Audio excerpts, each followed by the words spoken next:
All right, good afternoon and welcome to the Carson City Battleborn Tournament. We just got started here. We're getting ready for the first event, the Rapier event, I do believe. I know I just had you. There's two more things I forgot to say. Those of you who are judging Rapier abroad, so it's okay. If you can hear me, then I'm just going to start talking. If you can't hear me, then walk over to where you can hear me. Thing number one is exchanges. If time is called, don't stop at the end of the match. You do not stop a match on time. You let the last exchange run out. You have discretion if you are spending a long time judging to throw another exchange. What I want this to look like, because we've had issues with inconsistency in the past, is basically if time gets called while you're making a call, let that be the last call.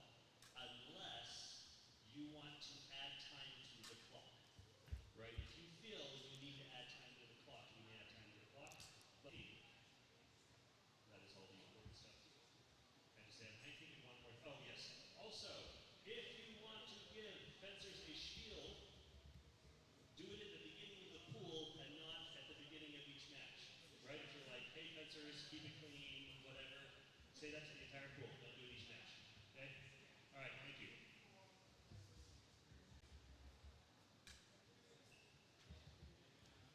All right, it seems to be quiet in the chat, so I'm just going to assume that nobody can hear that, and I'm going to keep yapping for a bit. What is it, Peter?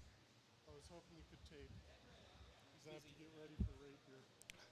Peter wants me to do some manual labor, but unfortunately I'm on air right now and can't do any of that. So, one thing I'd like to note is that this tournament seems to have some unusual rules. There seems to be some changes this year, like back of head strikes are now on target as opposed to a penalty, with the justification that it's significantly more likely that you're going to receive a concussion from strikes. To peculiar things said during the judging section, and maybe we'll see that reflected in the judging today.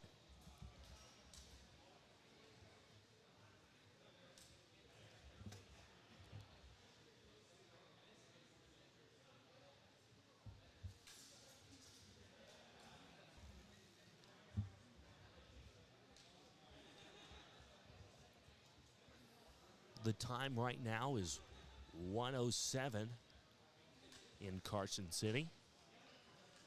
And I do believe that the Rapier tournament is to start at 1:15. So we've only got a couple minutes to go before we're right into the thick of it.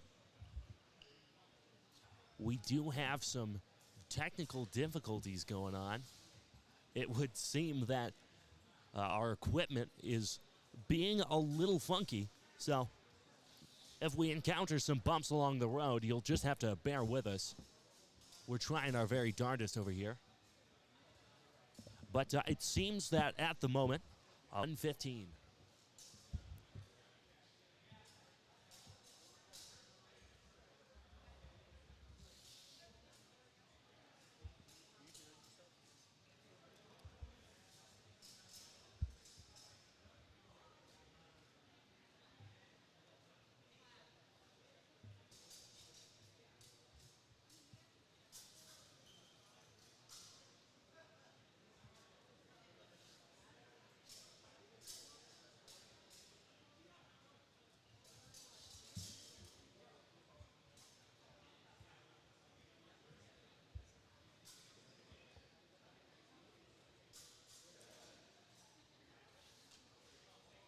Seems that there's a buzz in the air. People are beginning to warm up for this first tournament.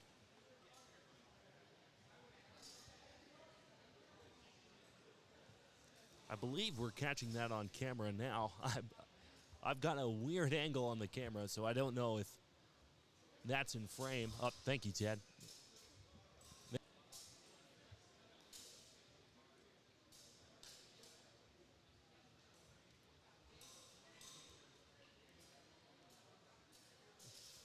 Now it seems that this Rapier tournament is going to look a little different from our last broadcast,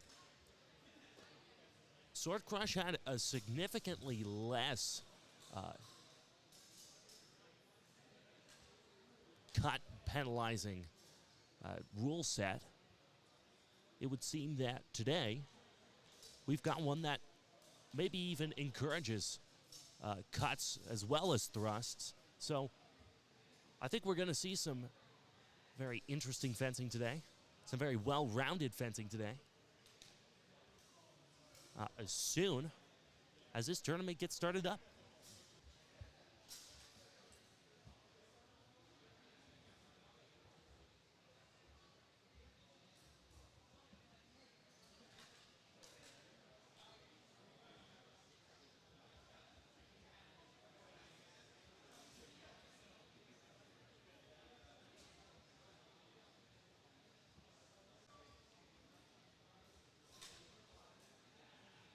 I see we've got one of our folks back home, Andrew Bradford, in the chat. Hello, Andrew.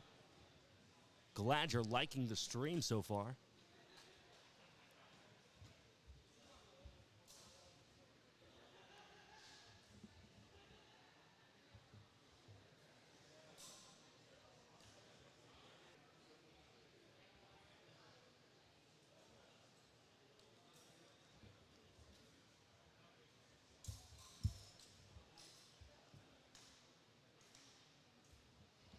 All right.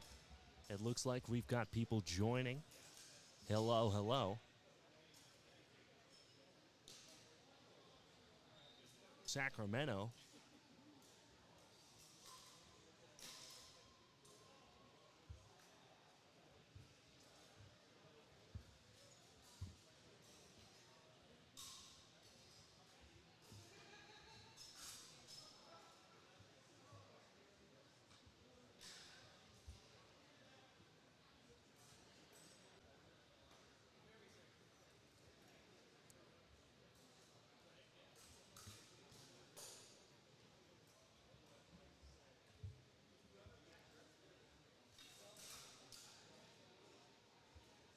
All right, we're approaching the start of the tournament.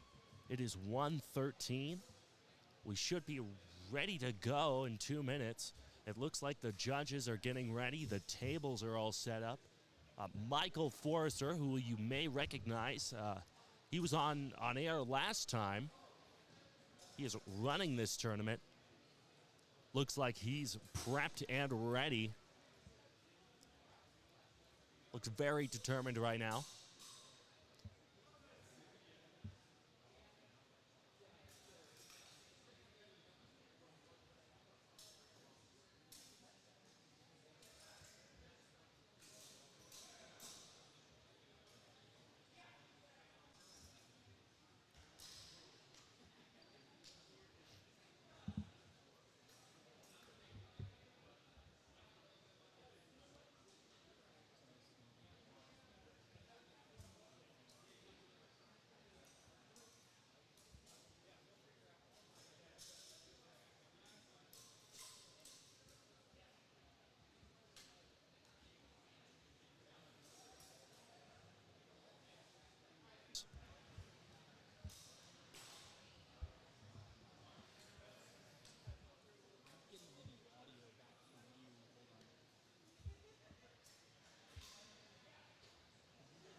Weirdly enough, it is starting to look like a saber tournament is about to start with how many cuts we're seeing.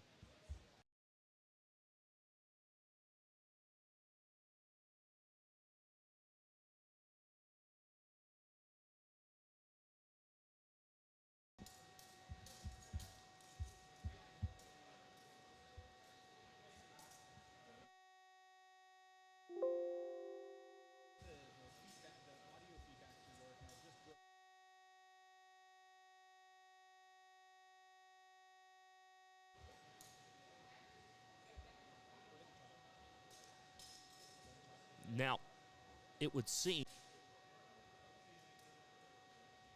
that the judges behind the table are still deliberating.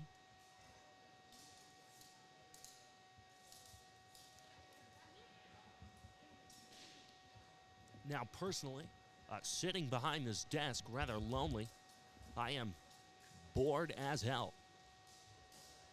I'm ready to see some blood spilled on these floors, and personally, we've gotten more messages in the chat.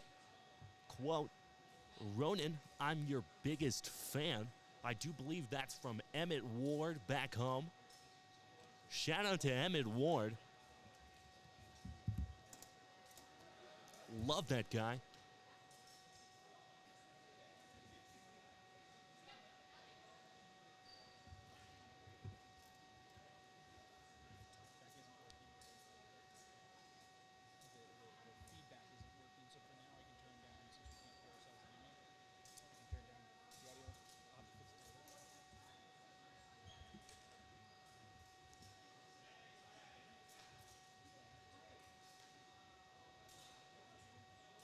Faint murmurings from the table.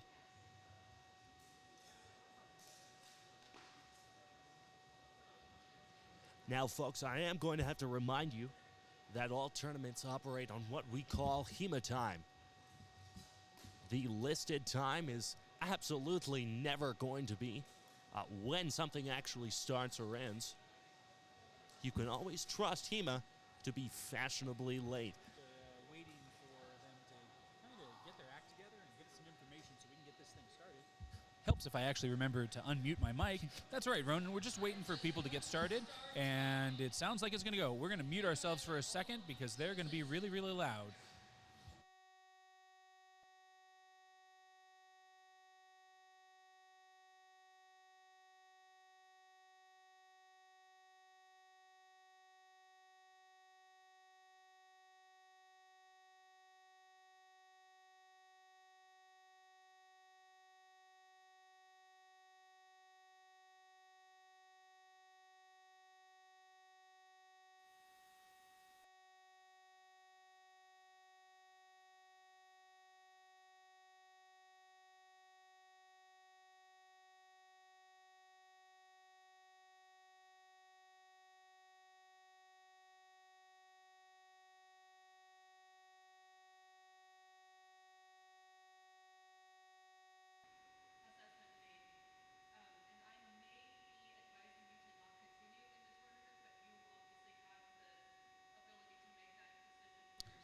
So, Ronan, they're just doing a bit of safety check.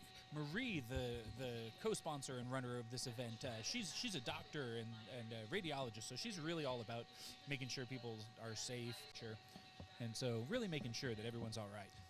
Now, it is really surprising just how many very well-educated people we have in HEMA. It seems that the average education in any room of HEMA is rather high. Oh, yeah, absolutely. Doctors, people with advanced degrees, bachelor's degrees at the very least, Never been to any form of education. I grew up in the woods. I've never even seen an elementary school, so I'm a little out of place here, but I am glad that you're sitting at the table with me. I was a little bit lonely at the beginning of this stream. Welcome, Ted. Yeah, no, Ronan, we're just, kind of working through some of our technical hurdles here, waiting for things to get started. People have gone through gear check, so we should be just about there as they finish up and start to get these pools registered, and we'll know who's competing. Today we've got 3 rings. We got ring 1, ring 2, and ring 3, and we'll try to keep track of each one and make sure that we're watching the right action and giving you guys a good show. All right, now it should be noted once again that we are still having difficulties. If there is any if there's any irregularities, please do let us know in the chat so we can get that fixed immediately. This is our second run around. Not everything's going to be perfect, but we'll get it fixed on the fly if we can. Yeah, absolutely. We had a number of things that we didn't find out until the last minute. I'm hoping my on-screen displays are going to work properly, that we'll have the right information. And if we don't, well, I'm going to apologize, and we'll get it fixed in time for the next tournament. Hopefully we'll have it working tomorrow. The reality is we are a kind of ragtag group here putting this all together for you guys. We hope you're enjoying it. And while we wait, why don't we take a look at some of the sponsors that we have for today's stream. There's a number going on. One of them in particular is the event is hosted by Noble Science Academy, and they're sponsoring the event themselves, making sure to, kind of look at everything that's going on and give us a good show, have a good time. Who else do we have? Besides Noble Science Academy, I think we also, if you've never been to Carson City, you may not have ever even heard of Carson City, have you there, Ronan? I just stepped out of the gymnasium a couple minutes ago. This is a gorgeous city. The mountain is in clear view. The air is fresh. And that's wonderful. The city is sponsoring the tournament. Yeah, they're sponsoring the tournament, and I got to say, it is a really nice city. Is doing its best to get put on the map, ironically, considering that it is, in fact, the state capital of Nevada. But, yeah, right? You didn't even know that. But it's a great opportunity to get people here. We have people here visiting from all over the state. I was looking at the list of schools. We have people out here from Oklahoma. We've got schools, but the Bay Area is well represented. We have people from Southern California, Northern California, up in the Pacific Northwest and beyond. Now it does seem like this gymnasium is rather packed. I was talking to Michael earlier. It would seem that over the past couple of years, he has been rapidly expanding this tournament, even so far as having been beaten tomorrow. That is true. Yeah, well, we know that you're a fan of getting battered and beaten, and maybe you'll get to beat some people yourself. That's true, Ted. I sure hope so. We are going to see some battering and beating later today with the broadsword tournament. Hopefully no concussions or dead people. So, at most maybe a couple of bruises, some minor, bashes here and there, but hopefully everybody walks away having a good time with no injuries. Now, let's see. We've got people kind of getting themselves ready, and I'm just going to take a look and see if the tables are starting to populate or not. As soon as that happens, we'll know that we're getting close. Yeah, still don't have anything going on for rings 1, 2, and 3. So we'll just kind of keep an eye out for it. Like I said, folks, we are still running on HEMA time. The best time. The best time. Most of HEMA time is going to be spent doing nothing at all, waiting around for fights to start. But when it starts, we'll see some action. Oh, yeah, absolutely. People will jump in there. We will see things start going. This should be a really interesting competition today. We got the single. Rapier and dagger has traditionally been quite popular. We're starting to see more and more people enjoying the sword alone as a weapon to work with. And I think that'll be a lot of fun to watch. Yes, indeed. I do, strangely enough, believe that this is the first time that I've actually sat down to watch a single rapier tournament as opposed to a rapier and dagger tournament. Yeah, that's a good point, right? A lot of times they're happening so quickly with two weapons at play, it can be really hard to keep track of what the scoring action was or what was the thing that the judges saw. So hopefully today we'll have some nice clean fights. We'll see some good stuff happening. I do see over here on Ring 3 as we're watching, we got a couple of people getting themselves ready to go. Now, Ted, for the people at home, why do we call him the Honey Badger? Because he don't give a Honey Badger don't play. Right? He will get in there. He is small but mighty, right? He is not afraid to fight much larger opponents, very much like a badger. He'll get in there, but he's definitely, if I had to choose a type of badger, while we call him the Honey Badger, he is definitely, one of those European badgers who wants maybe a little too much meth and they want to pull you into a back alley to give you a shiv. I don't know what it is, the difference between European and American badgers, but those European badgers, they look respectful, whereas the American badger does not. That is true, Ted. I do find that your Badger commentary is very insightful. Yeah, that man is those pools looking. We're still waiting for him to actually start to show up here. I'm just checking to make sure I'm looking at the right table and sheet. But I do see people still getting themselves ready over the sides. I see Michael working furiously over on table number 2, if I have a look at it. Well, we can't quite see touching right now. Can I ask you to swap the cape? Well, I guess I can do it. We're going to go to cape with the camera 3. We're just going to swap out our stuff because otherwise I am going to get confused. Camera 2.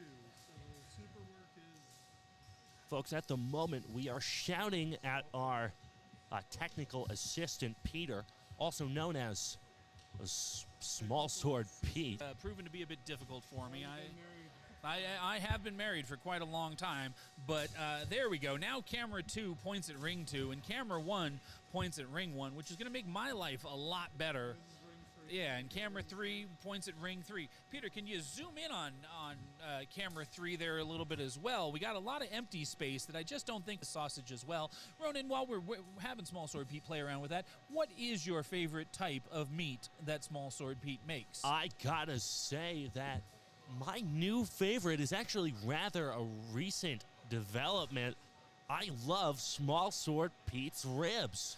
He makes fantastic ribs. That, honestly, it was almost a little too much meat for me, but I really enjoyed it. If you guys ever get a chance to try, Pete's beefy meat rib, really give it a go. Oh, apparently the secret is duck fat. I guess, keeps it, what's the word I'm looking for here? Moist. Moist and lubricated. That's right. Goes down easy is what we're looking for.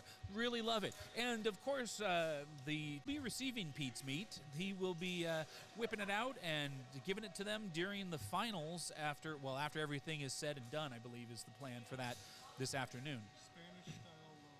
Spanish-style Lomo. Spanish-style Lomo. So they're going to have some of Pete's spicy Spanish meat. I didn't know Pete had Spanish meat, I will be honest. I thought he was more of a German fellow, but, maybe he's got a little bit of Spanish in him. Maybe that's true, and I hope to be trying that meat later. On another note, it seems that the chat is lively with people at home cheering for their chosen fighters. We've got Sarah Peasant saying, I'm sorry if that's the worst possible pronunciation of your name. I'm sorry if I'm butchering that. Good luck, Mr. B. I'm not sure who Mr. Benched Michael French. Surely he's going to do good today. That is a fantastic fencer. All right, we have pools starting to form, actually. And so I think we're going to start here most likely on ring 3, unless ring 2 is the one that gets going first. So we have that. But we'll get that going. It has been a bit. I do believe we are 15 minutes out. One more time. Still running on HEMA time. Yeah.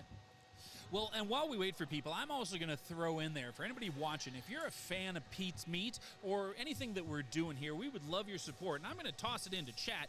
We actually set ourselves up. And if you want to have some of Pete's swag all over your face, all over your chest, however you want it, maybe go visit historicalfencingnetwork.shop and check it out, see if there's something that you like, that you'd like to wear, that you'd like to take home, and give it a go. And it'll help support the stream. We really appreciate it. While we're waiting also, don't forget to hit that like button and subscribe. We are going to keep trying to bring you more and more quality live streams. Right, Pete's Sausage Smugglers is what he called them. Yeah. Sausage Smugglers. That's right. Pete designed him himself to show off his sausage, and of course they come with his seal of approval, which you gotta love. So, we really appreciate it, but are we almost there? Maybe. We're seeing some action. I see Michael over on the table 3 running it himself. We might have a judge in place. There's Michael French wandering around. But we are looking at Chandler Brown and Chris Ryan up first is who we're going to have. Now, who is, I guess Chris didn't put himself down. That's Chris from our school as well, Mongoose, as he sometimes yes. know. He's probably here as under his SCA school, if I had to guess. But we'll get to watch him get started. Now, again, strangely enough, I don't believe I've ever seen Mongoose compete. I have not seen him compete as well. He does a lot of competition in the SCA. He is a white scarf in the SCA, marshal for cut and thrust, and so highly regarded there. But I've never actually seen him fence in a HEMA tournament, so it'll be really interesting to see how that goes. As we get going, where is my... did I not share that with myself? I don't think I did. I didn't completely butcher that name. Thank the Lord. Well, that's the important thing. We want to get those names right for people wherever possible. You know, far be it from us to get it wrong. Where is this? I'm trying to find the things. Guys, it is not easy running this as a very small team, and especially when we're getting info at the last possible moment. We're going to work on that for you. Why can't I? That being said, thank you for tuning in today. It does really help our situation out here to have consistent viewers, people tuning in live to these tournaments.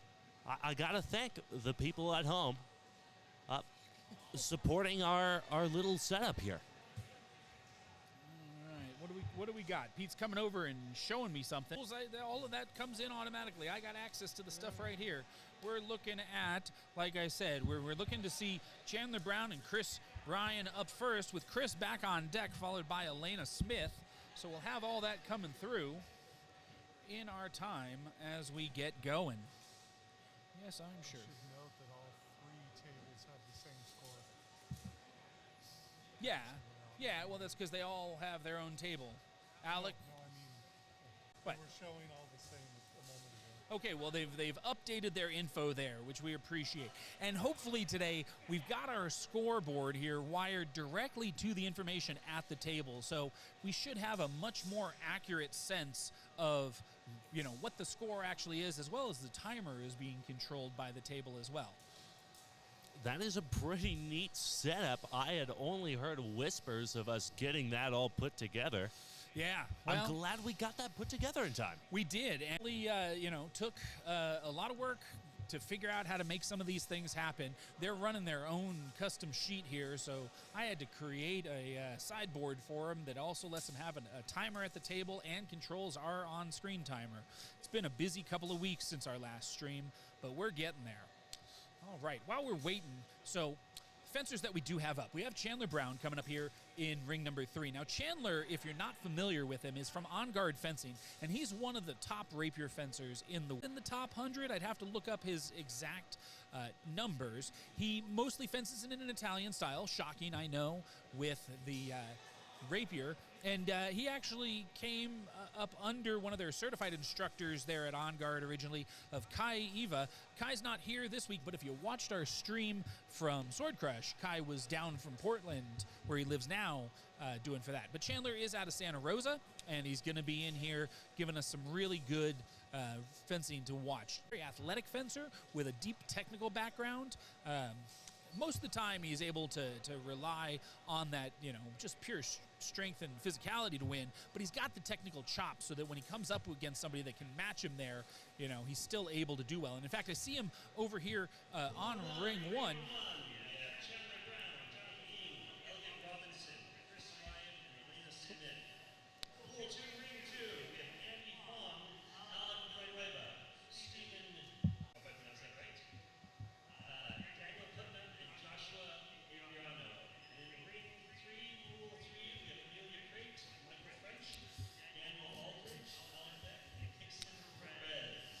Well,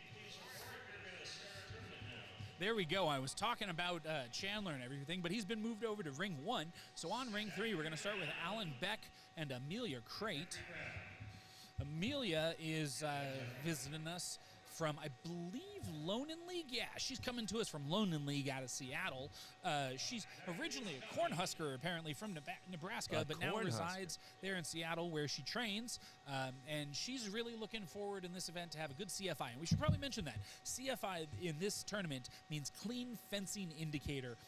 They don't track doubles versus afterblows or anything of that nature. They have deep targets and shallow targets. Deep targets being the body or the head, and the upper arms, I believe, as well, all forearms and legs. If we hit each other, it doesn't matter if it was, what would traditionally be a double or an afterblow. If I hit you in the head and you hit me in the arm, that's scored for myself, regardless of the timing, as a dirty exchange, and I only get 1 point. If on a subsequent exchange you manage to land a strike anywhere on me and I don't hit you back in turn, that then would be a clean fencing exchange, and the points from that would go towards your CFI. So higher CFIs are good. They have a whole formula and calculation they use. I don't know exactly how it works, but we may see it come into play, especially in finals when CFI is used to resolve any ties. Now, I gotta ask, how much does this CFI play into your placement in pools? Actually, quite a bit. So what we end up seeing during the pools is it builds up, right? So it follows a you're going. And so we start to get the fencer that does really, really well, gets that nice high CFI. So going into elims, if they're fencing a fencer that, you know, maybe fenced really dirty, then they have an advantage should it end up in a tie. But we're going to start over here on ring 3, unless ring 2 gets started first. We'll see. Well, it looks like we're about to get in ring 2. Yeah, maybe let's watch ring 2 if they're going to take a second. No, because ring 2 camera is offline. We'll get that fixed in just a second. We'll yell at Pete. Pardon me a second. Hey, Pete, touch the camera. Touch it. Just have to get Pete to touch a camera. Not only does he like to touch his meat, but he also will touch our hardware for us as well and make sure that we got a nice clean for you guys while we wait for it to wake back up. There we go. So yeah, let's play it by ear. We'll see who gets started first. Ring 3's looking ready. Ring 2's looking ready. Ring 1, yeah, they ain't moving at all. No, yeah, they just seem to be yapping in the middle of the ring. But maybe they'll surprise us and they'll be the first to actually get started today. But for the time being, here we go. Oh, and chat is popping. Indeed popping, Ted. All right. Oh, we got someone, Shannon, who couldn't actually get off of her work to come attend and watch this year. So Shannon, shout out. We're happy to give you an opportunity to see if there's any particular fencer that you want. Throw it here in the chat, and we'll see if we can make it happen to see some of those matches. We're going here. Let's go over to camera 2, and we'll get to ring 2. Our timer's not going to be accurate at the start. It'll catch up on the next shot. But let's get that scoreboard updated for you. We should see in ring 2 once it goes through. Give it a second. There we go. We got Alec Villanueva and Andy Hong. Alec, of course, the smaller of the two fencers. Currently, we've set up our camera so that it doesn't actually work for the sides that people are on, and I apologize for that. We'll see if we can't get Pete to move it for us. Now, it looked like Andy went straight for a followed by our merciless honey badger, stabbing him directly in the throat. That's a good example of a dirty exchange, right, Ted? Exactly. So it didn't matter for the timing of it in this rule set. Because Alec got the deeper target, even though it's not a clean exchange, he still scores 1 point, which is why he's now up 1-0 as we get into this. And here we go. Now I got to ask, Ted. Yes. Real quick, how many points are we fencing to? They fence to 9, but otherwise it's just going to keep going on its own in the meantime. And we'll kind of see if we can see what's happening. I see Pete trying to catch my eye over on the side, and we'll see if we can't see what's up. What's up? They're fencing to a difference of 9. A difference of 9. Or time. All right, well, whatever. They're fencing to a difference of 9. They keep changing these things up on me. I don't know. We'll find out. Got as we go. The esoteric texts from the sky that determine the rules of these tournaments do change constantly, so we do have to be ever informed on the rules. So if we get any changes to expectation, we'll let you know. Yeah. Oh, looks like we got a cut. Well, they call him no quality. They call him double. Both of them got it in that kind of situation. Yeah, it looks like they both counted as a strike to the upper opening, which, again, will count as a double. It does count as a dirty exchange, so that will affect their CFI, but they're not going to get like 3 doubles and timeout. That's not something that happens in this rule set.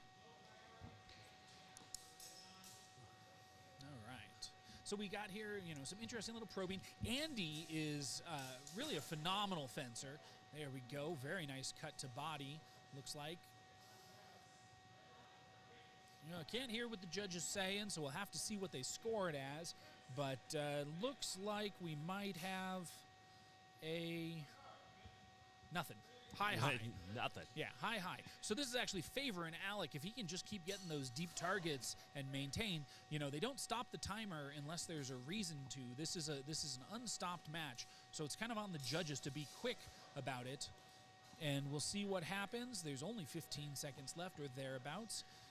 We're calling, what do we got? Looks like a strike to arm being discussed by the judges. Well, we see a self-call from Andy. And if it is, then that'll be a high, dirty exchange, which again is going to continue to favor Alec and should have it go. All right, and that's going to be match red. Alec Villanueva is our winner for this. So we should see coming in next up, it looks like we're going to have Andy Hung against Daniel Putnam is going to be coming back up for the next exchange. We'll just give it a second here while they update their sheets. I take it back. They did give him a final strike there that we didn't count. So Alec does get a 5-minute timer. They need to reset their timer there on the table since they are running down in between. There we go. And we should see the new tape. He's decided to take a nap. Yeah, well, so this is something that I see a lot of HEMA fencers do, making dust angels, right? Like, you just got to get one with the dirt, especially after a loss. Just, kind of shake it off, be one with the ground, cool off a little bit. And honestly, his opponent is doing a bit of praying as well. I was about to say he's praying to his deity for victory in exchange for great amounts of blood. We'll see if the power of a quick power or divine intervention is going to help either of these fencers in this upcoming match. Yeah, absolutely, right? Sometimes, especially, you can find yourself with no better option than to just close your eyes and pray and hope that something somewhere out there hears that prayer and will maybe give you a bit of luck. It's actually kind of surprising coming out of Andy, certainly in that scenario. As I was saying, a very good fencer, very highly rated, especially with side sword. He was the one at Sword Crush that gave us that really interesting performance in extremely light sword from Castile Armory, one of our sponsors here today, and used it as a side sword in a longsword tournament, but now he's doing Rapier. And here we go. All right. Looks like we might have a Destrezzo there. And that looks yellow. like Destrezza to me, Ted. Yeah, Destrezza really, you can always spot a Destro. They come out with that sword held directly out in front of them at a 90-degree angle. And as long as they can maintain that true alignment, they tend to do all right. But, sometimes a little bit of trouble. Andy, of course, being a Black Tiger, trains in a variety of styles that were ultimately usually kind of developed by Robert Childs of the Black Tigers, who the #1 sword and rapier fencer in the world, rapier and dagger, I can talk today, rapier and dagger fencer in the world. But here we go. Let's see what we got. Oh, yeah, look at that artwork of the strike. Oh, got a little self-call action maybe in place. Looks like nothing. Oh, Andy was scored 4 points for the previous exchange. Trying to do was wave off one of his strikes. Oh, and he came in with a thrust to throat there. Yeah, nice little thrust. I believe it's to the forearm. Little thrust to the forearm. I see. Just took a nice little, free action to get that score in place and get a bit of a tag.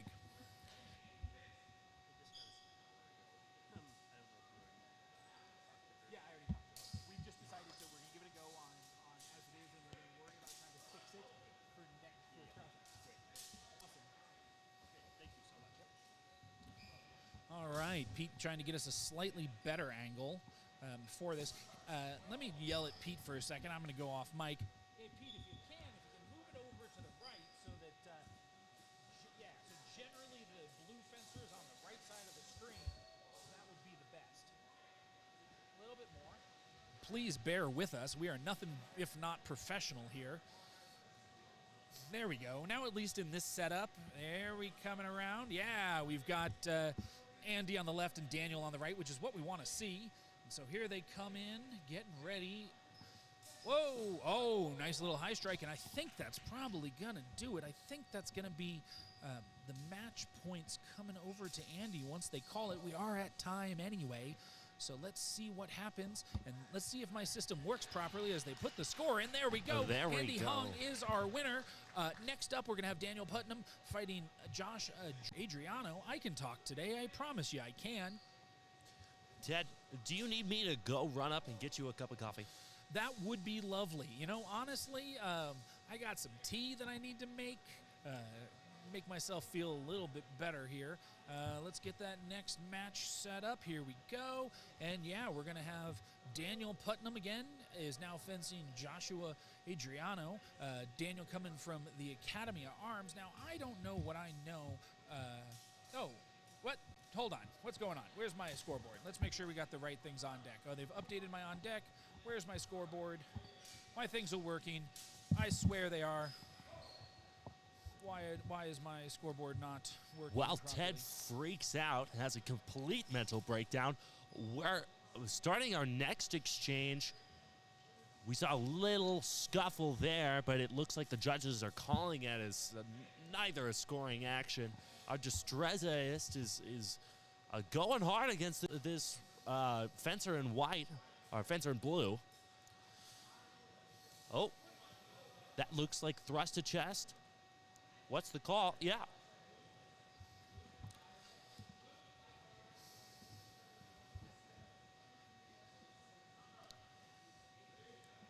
There we go. They're going right back at it. Oh, so, yeah, so they gave that for Daniel as the thrust to chest, as Joshua feels him out.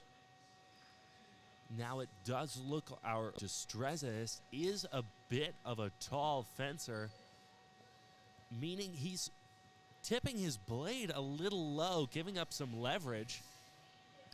Yeah, interesting. Now, certainly coming at this from a German standpoint, it's very different than the way that we would be advised in the German traditions prior to, you know, kind of the Fabrician takeover to approach it. But from a Spanish standpoint, yeah, I mean, I guess so. I'm not as familiar with it as I'd like to be. But yeah, he's definitely, it seems a little dangerous for engagement, but maybe he's looking for it.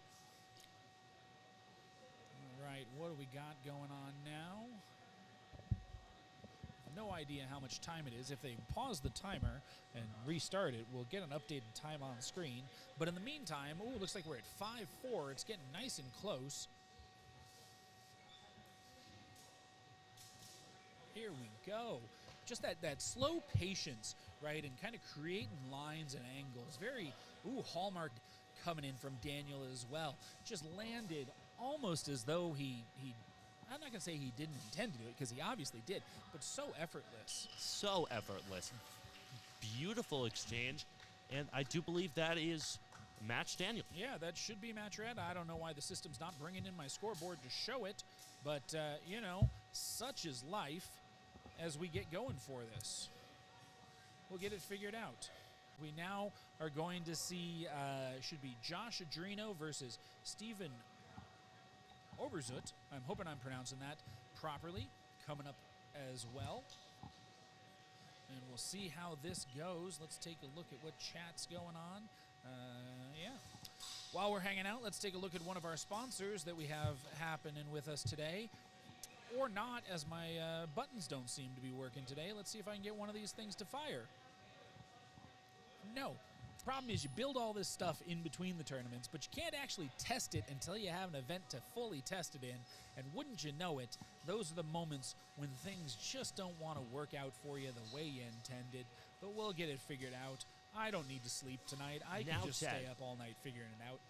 Have you tried coping harder? You know, that is some excellent advice. I do believe I will have to give that a try. Am I on ring 2? Why am I not on ring 2? I should be on. They're thinking about it. They're waiting for the timer to start. It looks like the match timer has not yet been updated by the table. Now it does seem like we might have to nudge some people over. We occasionally get a goofy goober standing in front of the camera. Yeah, that's true. Hey, Pete, you want to tell him to move his meat? He's okay at the moment. It's video. We got video. Now, what do we know about this blue fencer, Joshua Adreno. Joshua is in red. Steven is in blue. And what do we know about Joshua here? Let's go ahead and take a look. You tell us what's happening there. Oh. Now it looks like that was... Oh, we're calling that as a cut. Our fencer in red. All right. I don't know anything about Joshua. He didn't respond to it. But Steven apparently has the nickname of Not One Step Back Steve. That does seem to be playing out to be true.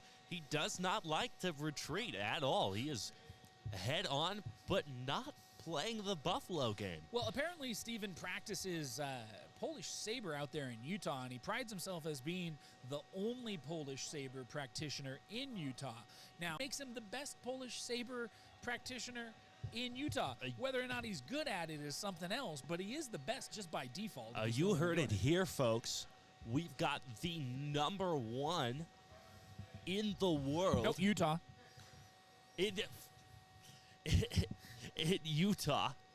Practitioner. In the world of Utah. Yes. Oh, nice little cut to leg there. It is a shallow target, so not as worth quite as many points, but clean. And why am I not seeing any timer on that? We'll have to take a look at that and make sure they're using the right feature. I might go take a look at that in a second, Ronan, if they don't get it working after this match. Or it's just me.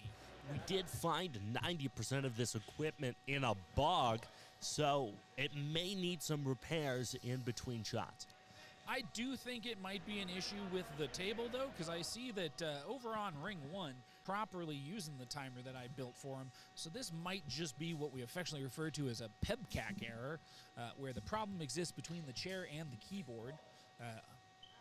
He's making a mistake, is all I'm saying. A little bit of user error. Oh, but it does look like we've got our red fencer is the winner. And up next, if things are looking properly, we've got Alec Villanueva in red versus Daniel Putnam in blue. And so here we don't know why my logo for Alec isn't working, because it should be there, but we'll deal with it later. Here we go. Alec coming out there. Now, Alec is an Italian fencer, so, you know, he's not going to be taking those same lines that the Spanish fencer does. But Alec does practice against a Spanish fencer on a pretty regular basis, so he should be fairly comfortable with the various tricks that might be attempted here. Now, it looks like that semi-exposed arm there. It should be noted that this height difference is going to make it difficult for him to get especially close without being given a line. So, oh, yep. Yeah, on the other hand, though, with the height, you know, kind of change, if he can get in close enough, he suddenly gets a little bit of advantage. As he gets past the opponent's point, it makes it a lot harder. It looks like we got a self-call to head happening. So what are we calling that as? I'm not sure. We'll see what they're doing. It seems that the judge has seen the exchange but forgotten the call.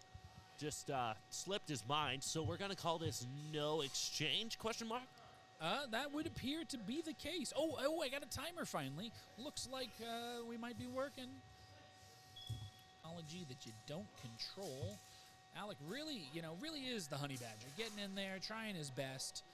Looks like we do have a strike being landed against him. Is that what we got happening? Trying to read some of these judges' signals is definitely the question. What do we got? We'll see it in the next 5 seconds. That score should show up on screen. Yeah. Oh, Alex scored that as a high strike. So Alec needs to hold out for another 20 seconds. Now, there was contact there, but it doesn't seem like the judges liked it. Well, you know, what a beautiful exchange. Beautiful. See, that's the advantage Alec actually has as a shorter fencer. Tall fencers are very used to fencing other tall fencers or average-sized fencers, but fencing someone as short as Alec can be very, very difficult. But Alec only fights people taller than himself, so he's really comfortable with the idea that he has to do it. You know, it's kind of like these are really used to fighting right-handers, but anytime they have to fight another left-hander, they just don't know what to do with themselves.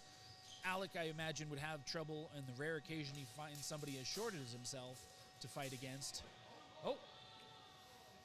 Well, looks like we'll have a point against Alec. The question is whether or not they're going to consider that afterblow in time to make it into a dirty exchange, especially because, oh, yeah, there we go. Yep. Match red. And so Alec Villanueva is Andy Hong and Josh Adriano. As they update the sheets, we'll see what happens. Here we go. A little sleepy there, Ronan. Didn't get enough nap time last night? That is true, Ted. I am a little eepy. Oh, well, you got Small Sword Pete putting his hands all over you right now. That should make you feel a bit better. I wish it was his meat. Well, you know, I do believe if you play your cards right, that he might be willing to slip you some of his meat a little bit later. Right now, I know he's got it tucked away out of sight so that nobody, you know, kind of raids his meat and manhandles it until we get closer to the eliminations and finals. But once his meat comes out, Pete is known to share it with everyone. We can only hope, Ted, but it does seem like we're... You don't share it with everyone? Only the people that deserve it? Pete was just telling me that no, that is not true. He does not go around slipping his meat to just anyone, but rather only the people who have earned his meat get to savor it and taste it in their mouth. Thanks, Pete. I look forward to having some of your meat later. All right. Anyway, we're getting back to fencing, finally. Looks like they started the timer without having things going. Yeah, here we go. It's an exchange. I might have missed an exchange. You did miss an exchange, Sorry, Ted. I You was were busy rambling talking about on Pete's and on meat. about Pete's meat. Oh, what was the That's- call there? I believe that's what you call a stabbing. Andy just delivered a straight thrust right to Joshua's stomach.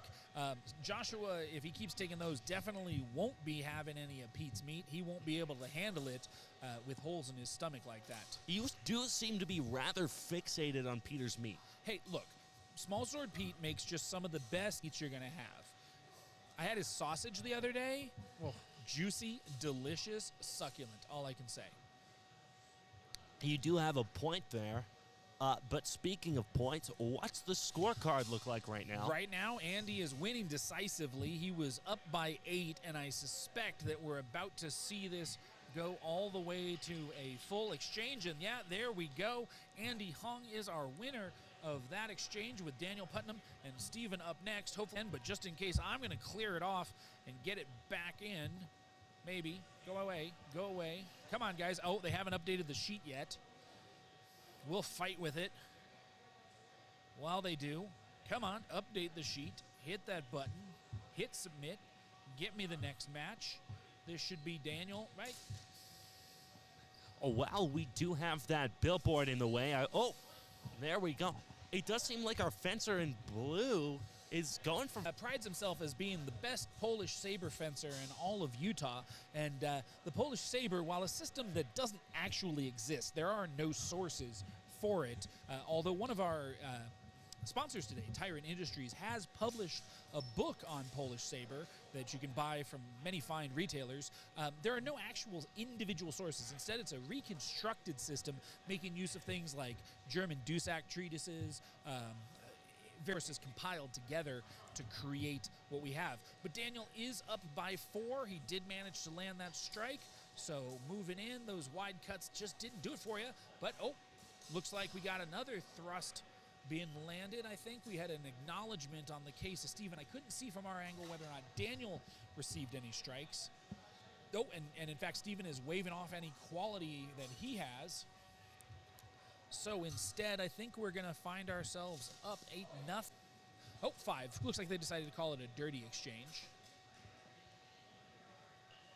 Unless he's just saying, no, we're not doing that. Oh, yep, and there we go. 30 seconds left on the clock. Here we go. Seeing a lot of good honor today. Lots of self-calls. Yeah. And well-called self-calls. Often we see a lot of questionable self-calls from people who are a bit overly courteous. It does happen. We got our corner coach deciding to stand right in front of the camera today. Corner coach's prerogative, I suppose. But if, you know, he would just move himself, those of you at home would be able to see a little bit better. Oh, there we go. They did score. Maybe. Wait. No. Hold on. Hold on. Hold on. There we go. Sorry. This should come back. All right. What There a we goober. go. There we go. Steven did manage to get a dirty exchange scored for him. But I think that is going to be the one that does it. It does not look like that finish to the grapple is going to be enough. Oh. Yeah, and so that'll be match Daniel. It did end up getting there almost at the end. So we've got Alex up on deck from the Sacramento Historical Fencing Academy versus Josh Adriano. I didn't realize that Joshua is from the Diamond Rose Academy.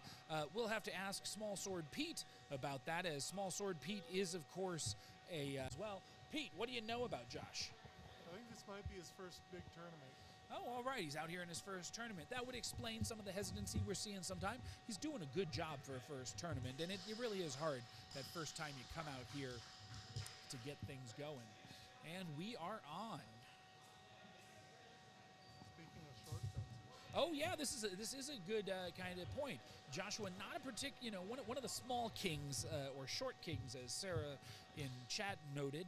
A little bit more difficult for Alec. You see him trying to get even lower because he just is used to having that advantage of being in the smaller target.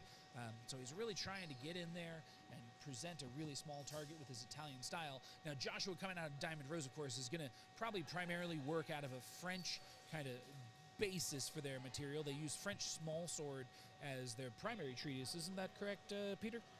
Yeah. Yeah, Peter says yeah. And so, looks like we got it. Oh, looks like Alec did score 4 points on that last exchange, feeling each other out. What do we got? What do we got? Oh, oh. Oh.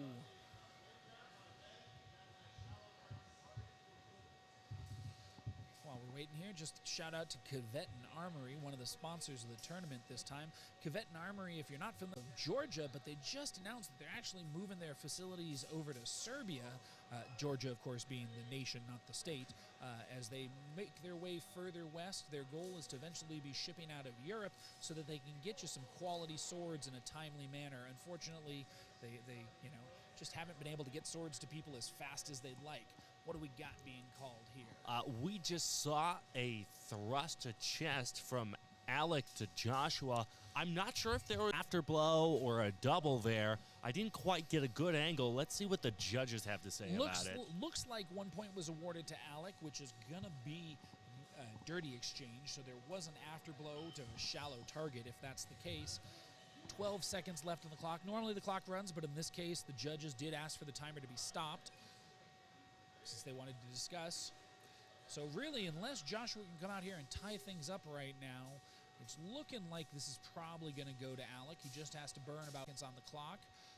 Ooh, being a little bit hesitant there, Joshua. If you're going to do it, you got to go. You got to go, but he's not going to go for it. And that's going to be time. Oh, looks like we had a point called. Looks like nothing. Or a shallow target is what they're saying. At least I think so. The judges are playing charades.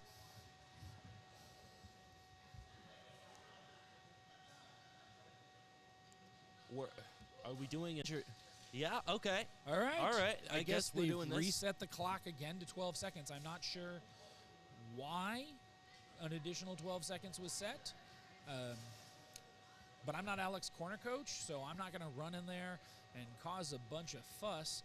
That would be nice as Small Sword Pete maybe to be watching out for his people and getting an explanation of what just happened. But Alec can ask it as well. Maybe Pete find out from Alec, if he can find out what happened, why we just got games that resulted in a tie.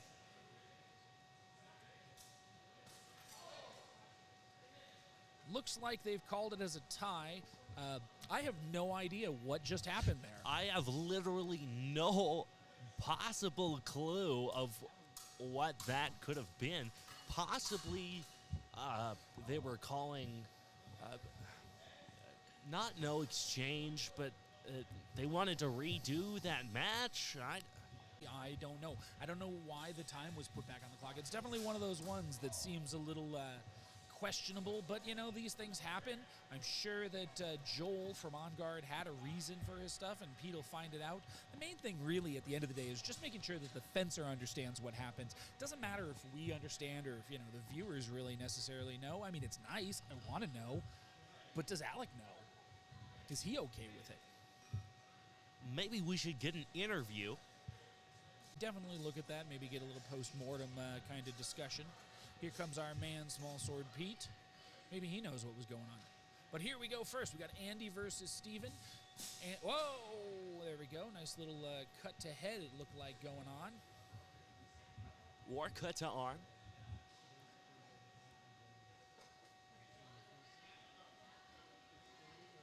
We're getting the scoop on what happened in that exchange. Oh.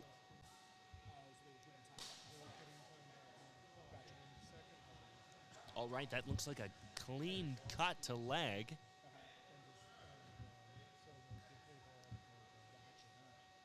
Oh, maybe a dirty cut to leg. It was a dirty cut to leg. Yeah, so we got some info on what had happened. It was a problem of a discussion going on too long with the judges. And since they don't pause the timer in this tournament for judges' discussion, sometimes there's a need to put a little time back on the clock. And after they watched one of the exchanges, like kind of as the time got added back on, it just wasn't super clear. It didn't get put in there quite soon enough. But that's where the extra 12 seconds came from. It looks like our judges do need a visit to Yapaholics Anonymous, but I'm glad we got that cleared up. We did. All right. And we've got our best saberist in all of Utah coming in there strong and hard. What was the call? I don't see any points. Washed that exchange, so we don't really have it there.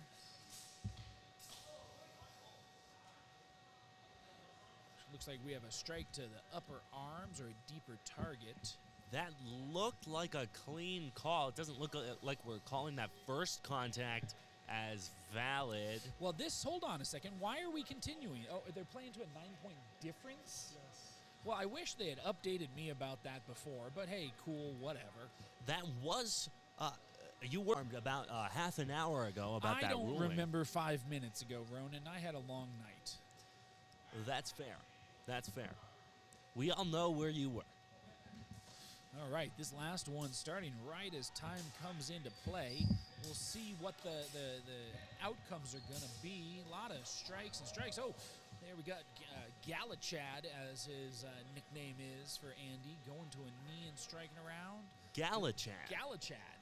Yeah, we had it in chat, and I was like, what are they talking about? Andy's notes, and yeah, Galachad, a.k.a.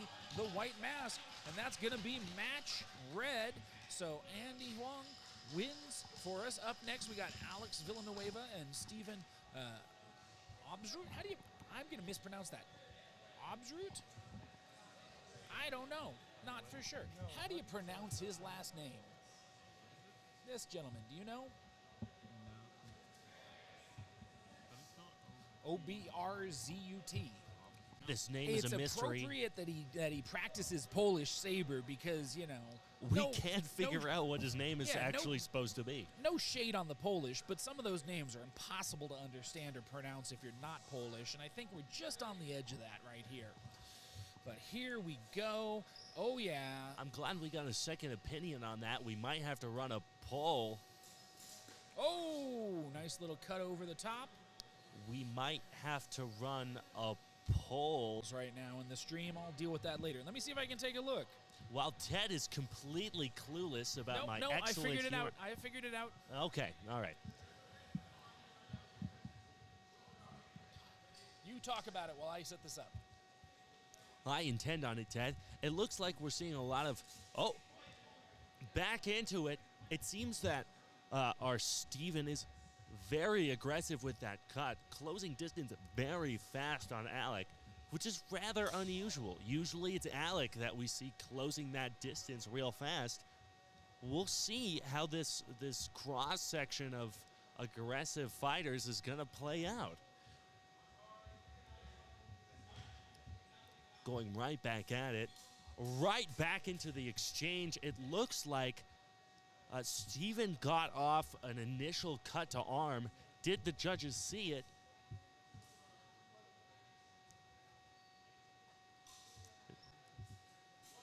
Oh, straight. Oh. Yeah.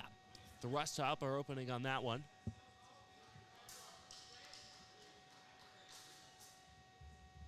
We've got 30 more seconds left in this match. Going again for the cut around to the arm / back of head. Once again, folks, back of head is on target for this tournament. Yeah. Well, you know, all the fencers have to wear back of the head beam. Doctor experienced in head trauma on site. So, assuming that everybody turns out okay, I think we're all right. We got some drama happening over there from a corner coach, I think. But, Alec is doing well, up by 4 points with 10 seconds remaining.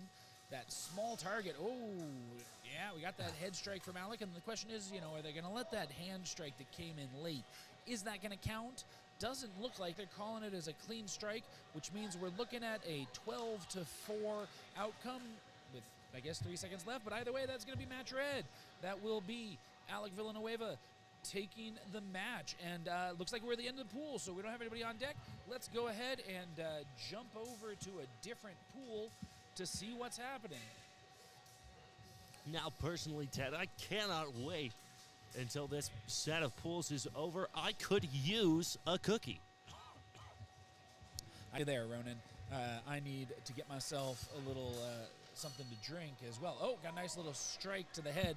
Looks like Rickson Perez in blue, if I'm on the right side. No, I'm not. They're backwards. Our cameras are on the wrong places. That's Alan Beck. That's Alan Beck. Just reverse the names. My cameras are all in the wrong places today.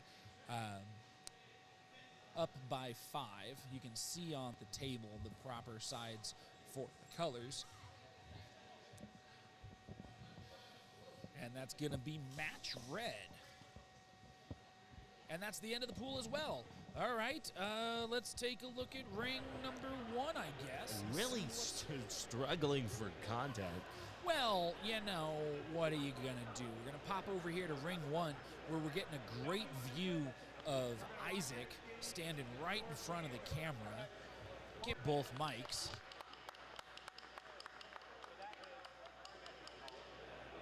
Nah, I'm not going to shout that loud. My voice is wrecked today as it is. And it looks like they're ending.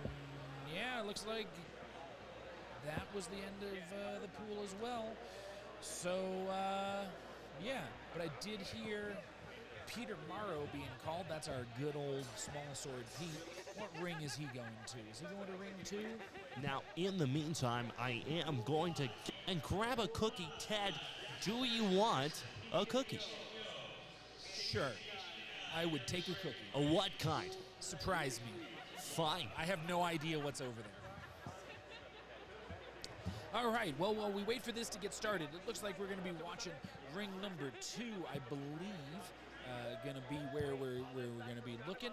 So let's get that set up here and cut to ring 2 and see what we've got. This should be Jeremy Pate. I'm going to mispronounce names like mad today. Just ignore me. Oh, and Rickson is pronounced Hickson. Thank you there. All right. What do we got going on? I'm going to find a match happening somewhere for you guys to watch. Looks like table 1 might currently be where we want to be watching.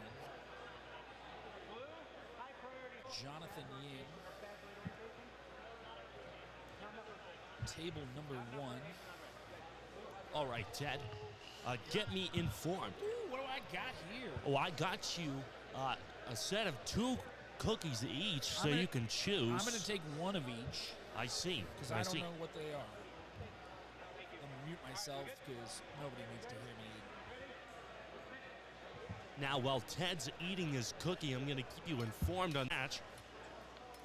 It looks like our Chris Ryan and Jonathan Ying are going at it. We saw a massive rush down take place there. I'm not sure what the call on that is. Yeah, we're going to have to find out. Now, Jonathan Ying, coming to us from SoCal Swords down in Southern California, is going to be a very experienced fencer, has been a champion in a number of different weapons, longsword and with some experience with the Rapier, up by 4 at the moment, doing quite well. We'll see what we're going. This is a really lot of discussion, so they have stopped the clock from the looks of things. So we'll see where we're at. The one thing I need to get is for Isaac Humber to move. Now, it does look like we're going to have to start throwing rocks at him until he... Oh, he seems to be meandering away. Yeah, kind of gave him the finger.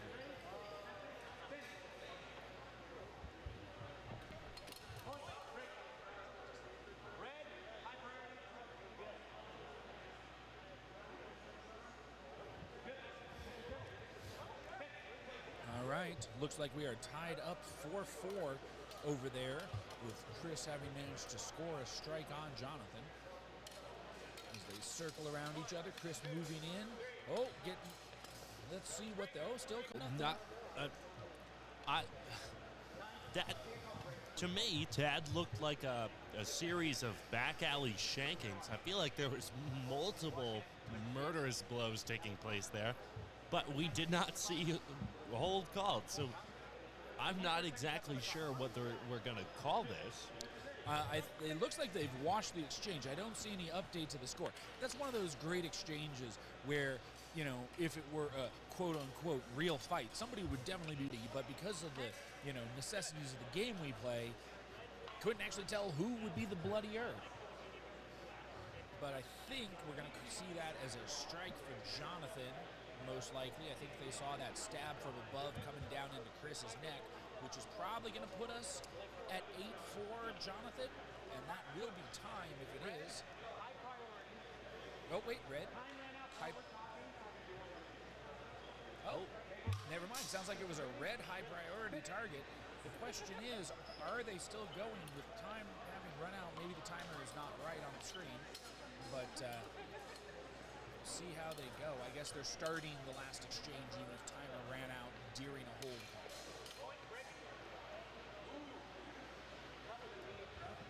I just looked at the chat again and realized that you actually did put up a poll on how the name is pronounced.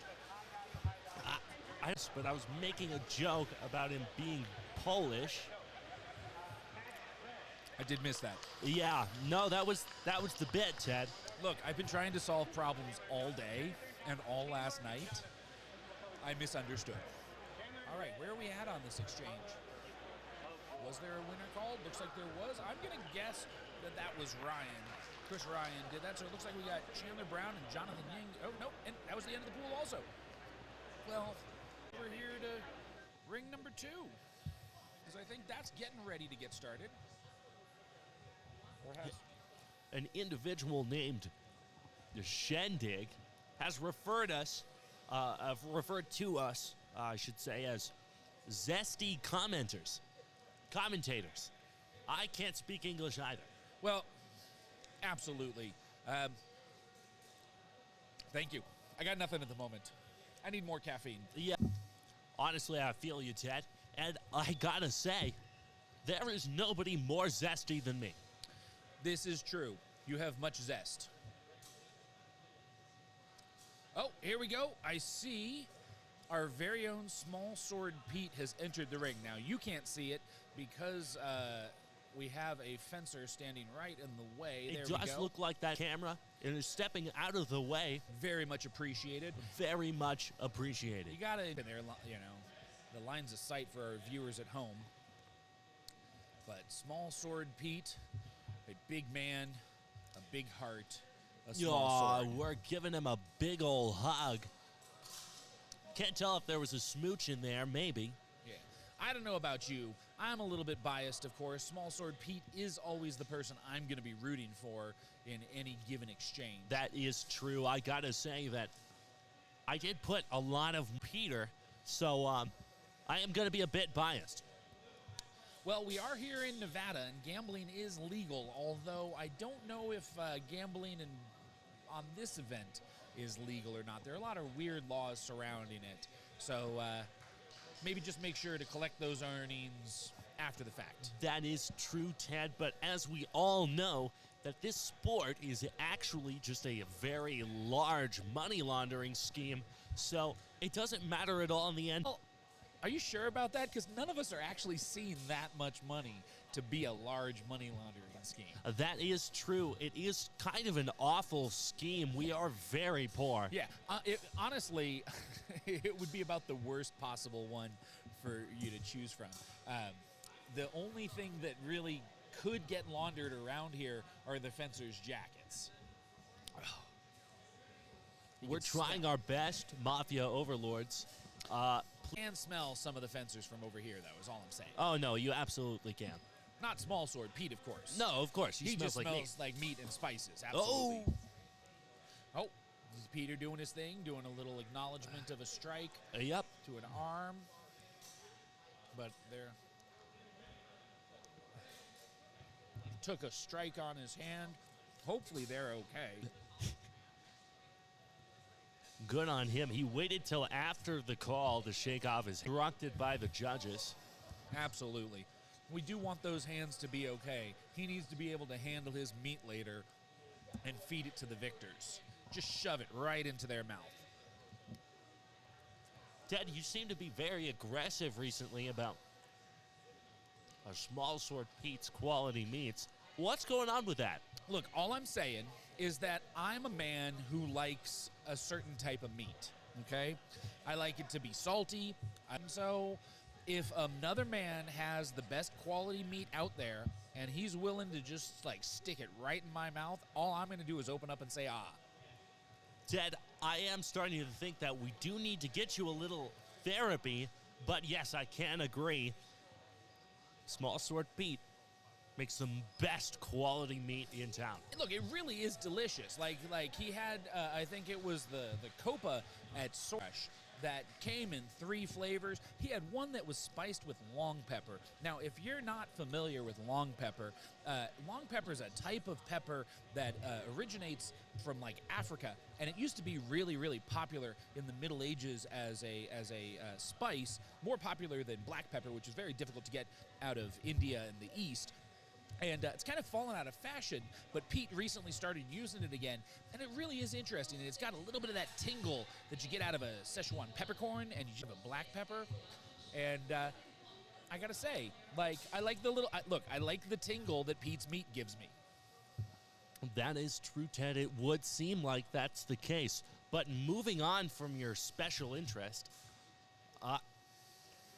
it does look like we're calling this match a tie, or, yep, we're calling it a tie. No, there was a final dirty exchange that was given to Paul, so he actually ended up 1 point up on Pete. So he might just be getting some of Pete's meat by the end of the day if he keeps fencing like that. So that will have been, oops, whoop, let's get that out. Michelle I was late. DeBold has not won this match yet. No, I was trying to get the button up in time, and I was too busy thinking about Pete's meat to push his buttons, or rather, Robert's buttons, Though, Paul's, or whoever it was. I've already forgotten. Like I said, I don't remember 5 minutes ago, let alone 30 seconds ago. Rochelle is a very well-ranked In longsword. We should in note. longsword. We should note, Rochelle is the #1 ranked longsword URG fencer in the world, but she's only recently gotten into the use of the rapier. So even though she's a very experienced and highly regarded fencer, this is still a really new weapon for her, and so we'll have to see how she does. It's always, so we definitely had a double there, 2 dirty exchanges. Saw a nice thrust from Pete. I couldn't see where Rochelle's landed, but I'm assuming to a deep target as well based on the response from Joel. Here we go, coming on in. Now, Rochelle, she does broadsword and some of the cutting technique, more focused weapons as well. So she likes to use a shorter rapier here, I believe, to kind of take advantage of that experience, right? Like some fencers are doing a 45-inch rapier, but that's more than Rochelle wants to handle right now. She's dealing with something that's, in the 40 inches or less. Looking at it, I would say, yeah, 38. Not sure. Now, she does have a peculiar stance. If you had to guess, Ted, what tradition are we looking at? From Rochelle? From Rochelle. I'm assuming Italian. It's very classical with that hand up in the back. Might be Italian, might be French, right? You see that in kind of modern fencers, especially putting that rear hand out of the way, which honestly, in a weapon alone kind of context, is really kind of that hand forward and have it be a target getting struck. As we just saw Pete actually shaking off his hand, looks like he took a strike on it, so we might see a shallow target here awarded to Rochelle. Pete, of course, being a Diamond Rose fencer as well as a member of the Sacramento Historical Fencing Academy, he fences his rapier with a very French-influenced tradition. As we see the man come out, get ready to go. Coming in. Oh, it does seem nice thrust from Rochelle. Couldn't quite see the angle from where I'm sitting, but it looks like it was right to the upper openings, deep target, kind of either way. And yeah, we're scored that way. So Rochelle has taken a 5-0 lead. Pete's going to need to step it up if he's going to want to have a chance. Looks like we might be calling that for Pete. Now, the live chat. Your thoughts about Peter's meet? Look. All I'm saying. All right, we're back at this. We're back at this. All right, nice little exchange. Looks See, like Ted, they take a thrust. Yeah. You're not helping your case. What? What am I not helping my case? I feel like I'm going to be real with you, Ted. I'm going to be real with you real quick. Match Rochelle from the looks of things. I don't know what Pete's trying to wave off. She got it anyway. Where people will sometimes try and self-call their own hits. And it's like, well, I don't know, man. They saw you get stabbed above the arm. In this rule set, if it's above the elbow, that's a deep target. Let the judges do their job. Yep. All right. Maybe Rochelle's going to have a chance at some of Pete's meat by the end of the match after that performance. That is true. We're seeing some fantastic fencing from Rochelle. Yeah. Very promising. There we go. And I got to make sure on that one. That one I was almost late. Yeah, Rochelle DeBolt was our winner. And so next up, we've got Rochelle versus Paul Barolette. So let's see how he does coming into this. Now, he was the one that fenced Peter a little bit earlier, managing to eke out a victory with 1 point. But we'll kind of see where we're going. Judges having a little powwow, a little discussion, a little conference, a little before we get into this, making sure that they're on the same page. We see both fencers discussing with their corner coaches, maybe talking strategy, maybe just making some jokes, talking about what they want to have for dinner. Who knows? You know what I think they're going to be talking about? What's that? Fencing. That's a pretty good guess. I'd have to say that's most likely correct. Yeah, I would imagine so. Yeah, I mean it is a fencing event. That's true. It would stand to reason. Yeah. All right, judges look ready. Fencers look ready. Got their salutes. And here we go. All right, Paul versus Rochelle. Now, Paul is an experienced rapier fencer. I know he's been doing this for quite a long while. Now that I take a look at it, Rochelle's sword is short. Yeah, she's using a shorter rapier blade. Again, if she's used to things like broadsword and shorter cutting blades, switching over to a really long, 45-inch rapier can be a really hard transition. There are arguments about what the appropriate length for a sword should be, and definitely the advantage of a shorter sword like she's using is that she has an easier time freeing it should her opponent try and bind on it and actually gain an advantage. It's a lot easier to get out a shorter sword than it is to try and free a 45-inch blade up. Ooh, a nice very void snappy of the cut. body with a nice little cut over to the head. Überlaufen is what that's known as in the German tradition, the running over, the cutting over, the overreaching, depending on how we want to define it. Not running over, I'm just using words today. But she landed to get that, a real classic kind of strike, got herself a nice little hit, so she's up 5-0, coming out really, really strong. All right. What do we got? Oh, definitely to the body, and well, it looks like they didn't feel that Paul's cut to body was sufficient. Let's see if they follow up and like the next actions that come behind it. I'm going to give my personal opinion. That was a total nothing exchange. All right. Gotta love a nothing exchange. You don't, but you know. All right, here we go.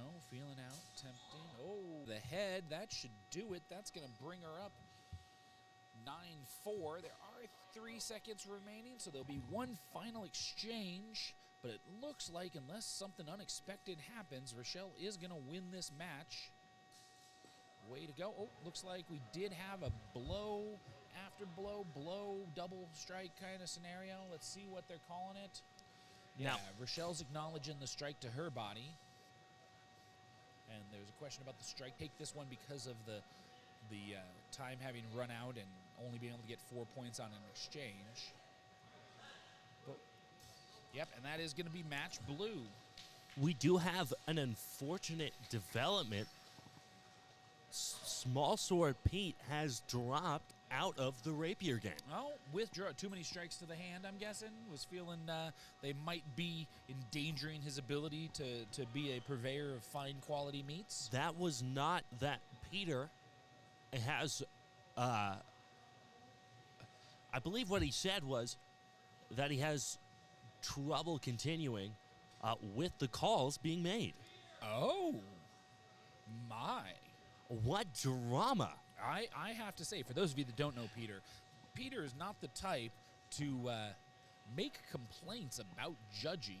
Not at all. And so having him displeased with the quality of calls, I'm definitely going to have to watch this back later and just see if the camera picked up anything that maybe the judges missed for the quality of the targets.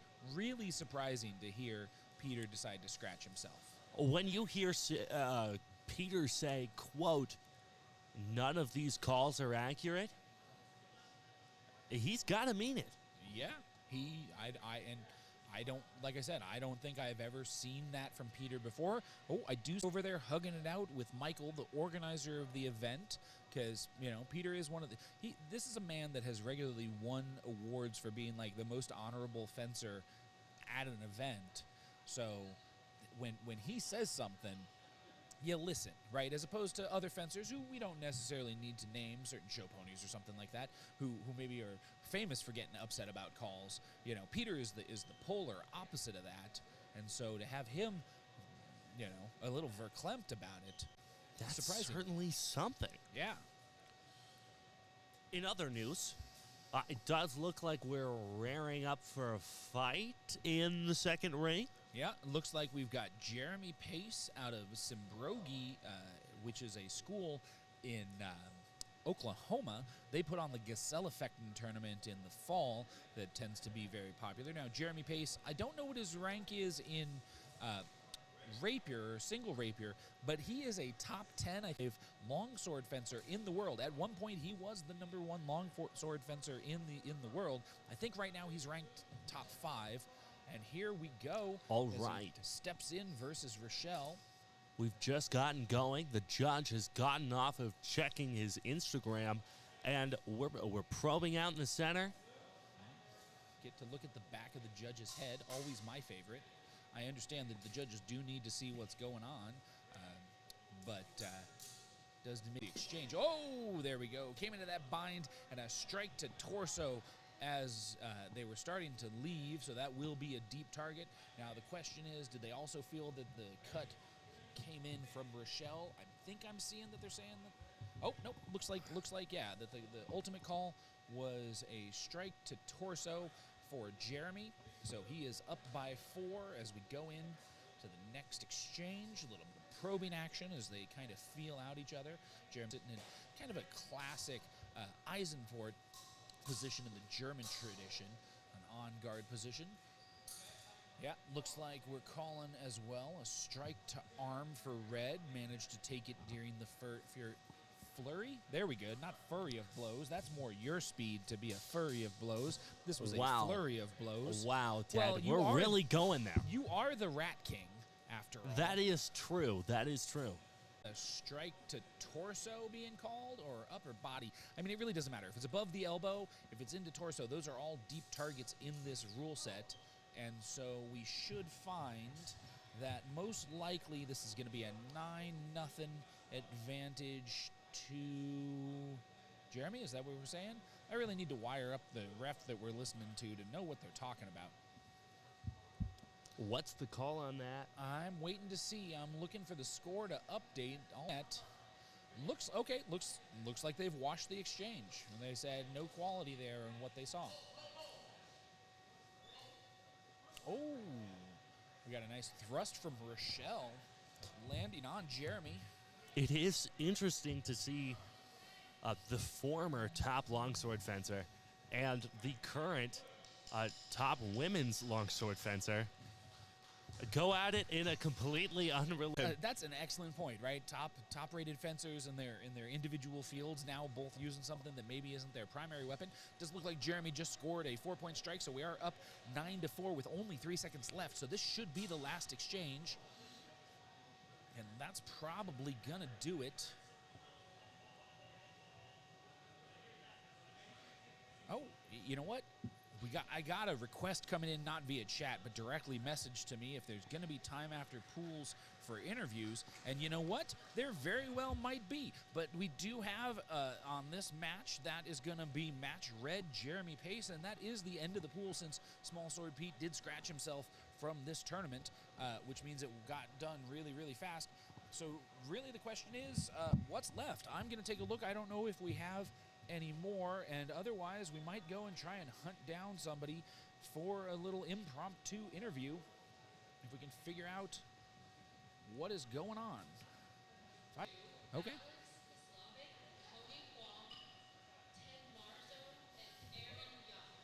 All right, so looks like we've got our pool 7 getting started here in ring 2 in a moment. Ronan, I'm going to leave you alone for just a minute. I need to go take care of some business. I'll be right back. All righty, I'll be here. Ted has just gotten off the mic.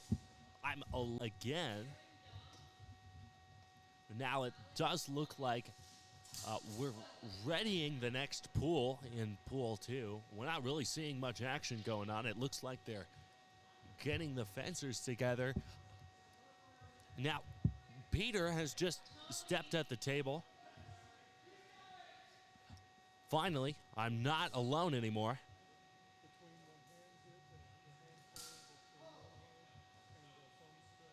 They're talking, probably about something completely unrelated.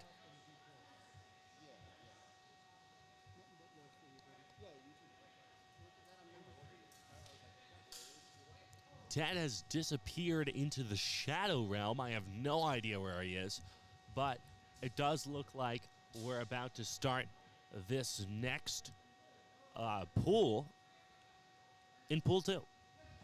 I do believe he's using the rep. I would have never put that together on my own. That's all right, Rat King. That's what I'm here for. You know, pointing out the obvious.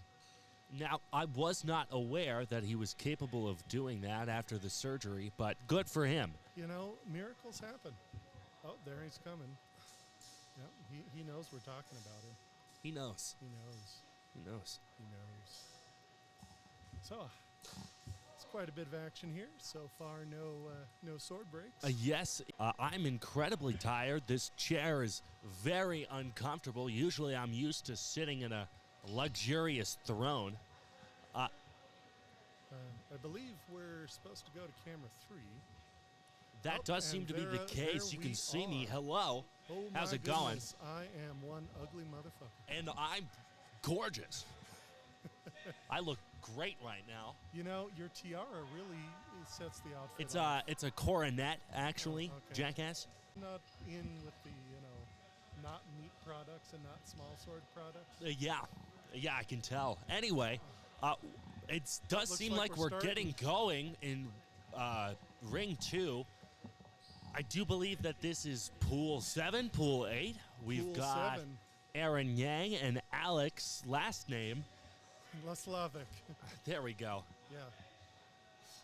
Now, I've known Alex for a number of years, and he is one of those cleans. It's just a pleasure to fence him every time. Oh, Ted, we do have a comment in the chat saying the stream keeps cutting out. Ted just rolled his eyes like a moody teenager, and he's back on it. Don't worry, folks. We're going to get that cleared up. Yeah, sorry with the city Wi-Fi that we're using here, and aren't able to use all of the hardware that we got in place and tested back at our home base in Sacramento, where it worked fabulously, didn't have any of the issues we were experiencing at Sword Crush. And then we got here, and we can't use it. So computers are a mystery, and nobody knows how they work. So we'll be trying to contact a priest, ? And I'll sort it out in time. But in the meantime, you're going to have to deal with the skipping and jumping if that's still going on. yeah, we do apologize for that. I'll try and make some adjustments during the break between this stream and the next, and hopefully we won't see that cutting out occur. But sadly, until I can figure out exactly how to work around the hardware issues, we just got to deal with what we got. Oh, there we go. In that exchange coming in, saw a thrust landed on Alex that he followed up with afterblow the question time, and did the judges see him? But let's see what they say. Yep, and okay, they gave it to Alex for the initial strike. Oh, So we're at 12-4. Ooh, really close. the prison shanking has begun. What's the call on that? Well, I see that Joel thinks that there was kind of either a null exchange or a double or equal targets, but there's a feeling from the other judge that there was a strike to a shallow target landing on probably what I'm seeing, which means that, yeah, that is still going to be match Alex, but According to the chat, your spirit has improved your technology.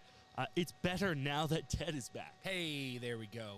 Just needed my immaculate presence to keep things rolling. While we have the chat there also, just want to make sure, because I do have the audio on for this camera. Not too loud for you guys. I know there were some complaints at Sword Crush that sometimes there was a little too much noise coming out of our ambient audio.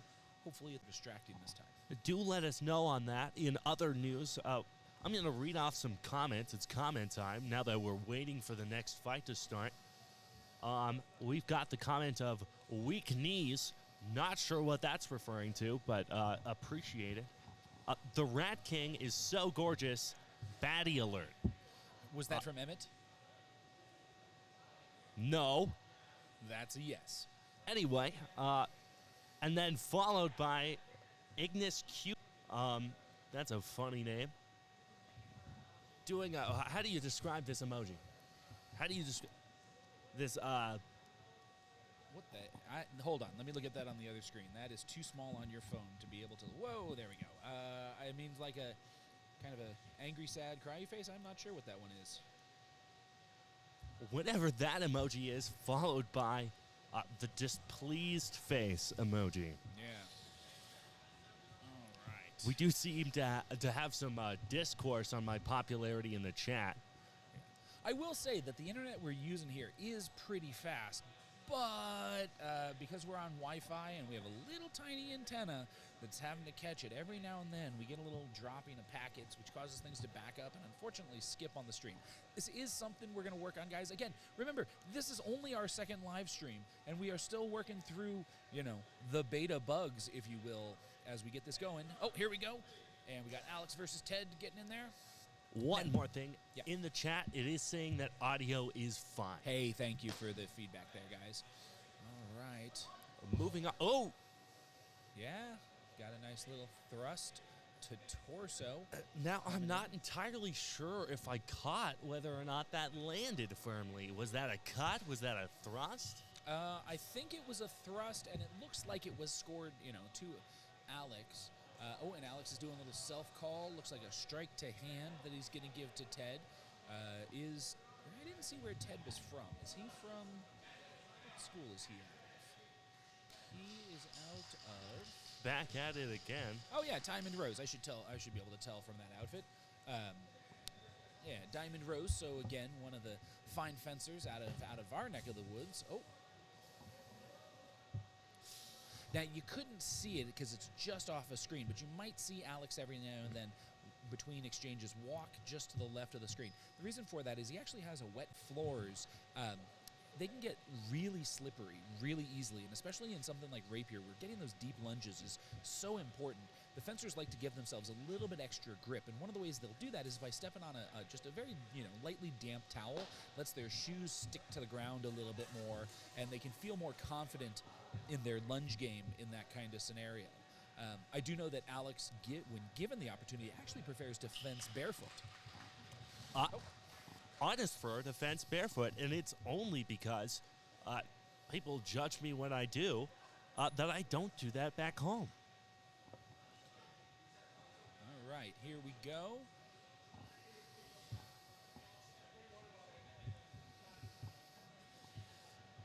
We're going to have Ted up against Tony Huang of the Black Tigers, being assisted by Andy Huang. Now, I imagine the two of them are related. Actually, no. They both are at the same school. That's what I know. I will look up some details about that. I should really have prepared a little further in advance for this to have those fine details. But, hey, sometimes. Now, Ted, I would have done that for you, but as the folks at home know, I don't know how to read. Okay, so actually, Tony, his nickname he says that for some reason Mexicans call him the Wendigo. So, that's interesting. Specifically Mexican. Not sure there. From British Columbia.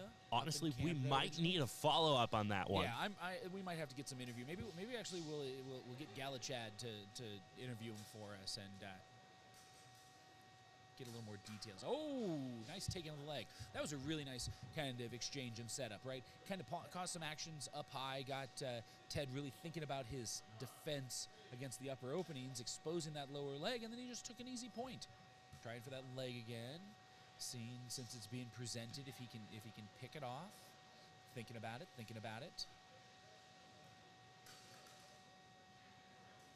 What do we got? Yeah, very confident fencer. Any of the Black Tigers tend to be quite confident. Lots of experience, lots of practice coming out of them. Looks like we have a thrust to torso, possibly? Yeah. No? Oh. What'd they call that? I guess they call that as a double. Couldn't see the angle from where I'm sitting. Oh, but there we go. Controlled the arm. Nice cut to torso. A very clean back and forth we're seeing here.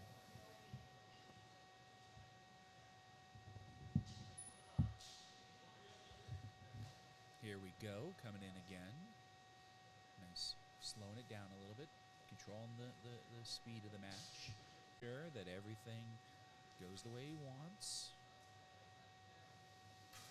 Trying to see if he can pick off any of those easy targets. There we go. Calling a cut to leg, I imagine. So that'll put him up 6-0. One more attack, thrust, anything to a deep target will seal the deal, but he's also only got about 12 seconds left. So we should be just about there.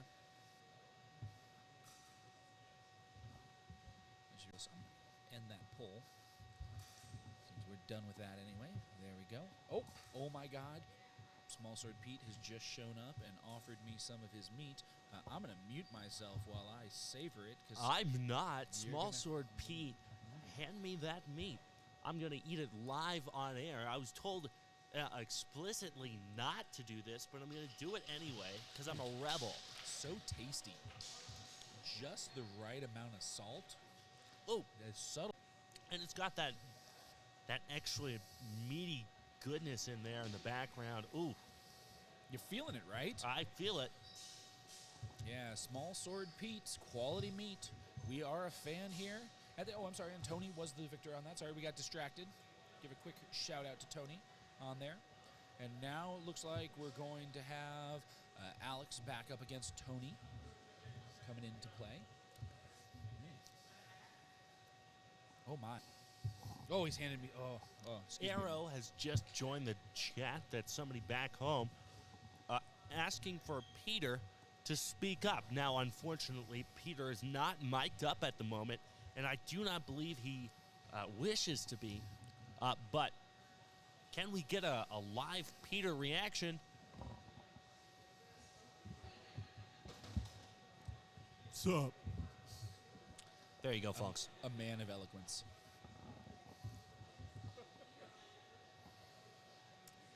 All right. Well, we're sitting around here waiting for something to happen. I'm not sure what the delay is at the moment. Things have been, progressing smoothly. Oh, I guess that's probably the 1 minute wait between matches. We haven't seen a lot of people taking that, so it can be kind of confusing sometimes to realize it's occurring. But here we go. Aw, big hugs. You gotta love some snuggles between fencers. There's always a bit of, huggy. There we go. Alex coming in. Adopting a little bit of posturing in the pre-fencing out there in the Zufectin. A little preparation. Looking for opportunities, seeing how his opponent responds. Now, it's always really interesting, right? Like, you watch this and you wonder, okay, well, what's the point? Are people just trying to look pretty? No, you learn a lot about your opponent, right? You can kind of see what is the type of action they're looking to do, right? We know that Tony wants to take some of the easy points, so, seeing him, he's going to go for my arm. I might have to watch out for that leg. And so Alex trying to, not sit too still. Oh. Now it does look like Tony is trying to play a distance game here. Going for those out-of-measure thrusts. Right, well, and in this case, we actually got a cut to head. During Alex's flurry of blows, Tony was able to parry what was coming in and then deliver a cut to head of his own to score himself 4 points.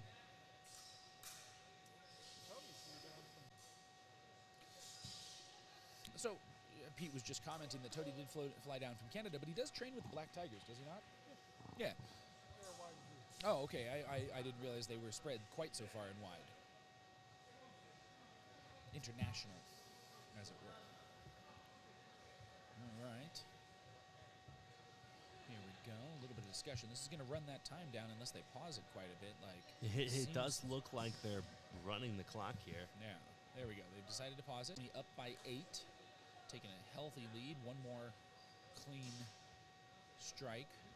We'll do it. Oh, we got a equipment hold. Looks like knee pads were falling down a little bit. Getting those adjusted. First, I thought he was going to go for a magic trick there. Good time to give a shout out to another one of our sponsors, Oxen Plow. Oxen Plow, makers of fine HEMA swag. They make some beautiful shirts. Absolutely love them. But here we get into it. Little hesitant, little tentative. He does have a pretty sizable point deficit that realistically at this point, taking a really passive approach really isn't going to do him a lot of good. He's down by 8 points. There's only 10 seconds left. There we go.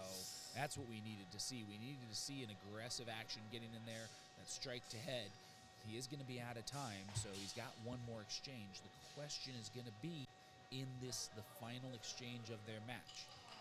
Wait, they called that as... Okay. The time... Now, it does seem like the... I'm curious about that, because time ran out after the exchange was halted. They should have had one more. Definitely an interesting development on the judging and tabling side. I could have sworn earlier we saw... We did. Yeah, the way these rules typically run is because they run an unstopped clock, if the time runs out after a hold is called, the fencers get one more exchange. I'm really not sure why we didn't get that final exchange. But here we go. Anyway, on to the next match. We've got Aaron Yang versus Ted Marzo, Yeah, no, Ted. No, his last name. Marzo. Ted Marzo. Good. Other Ted, I call him. Yeah, other Ted. Now we just got a comment saying the magic trick getting a clean hit, Ronan. Not sure what that means. Means we want to see you get some clean hits tomorrow. I sure hope so. Yeah, absolutely. All right. Looks like there's some confusion happening at the moment. I'm not seeing points being updated, nor am I seeing a timer running. I feel like Table 2 is having technical difficulties. Table 2 has completely gone rogue. Yeah, they're not doing their score, nor are they doing an updated score. We are using some Google Apps scripts to update these sheets afterwards, so hopefully things are going. Oh, there we go. Looks like we got some points on the board. It is 4-1 for Ted. Coming back to it.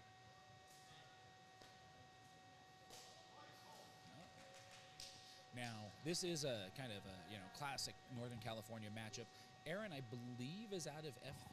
Is that correct? I think he is. Yeah, Aaron's out of F3. F3 out of the Bay Area. They are a group that's been around for a number of years now and have seen some pretty good success competitively. And then, of course, the Diamond Rose out of the kind of Sacramento area, with Auburn and Marysville being the two primary locations that classes are happening these days, as I understand. Grass Valley.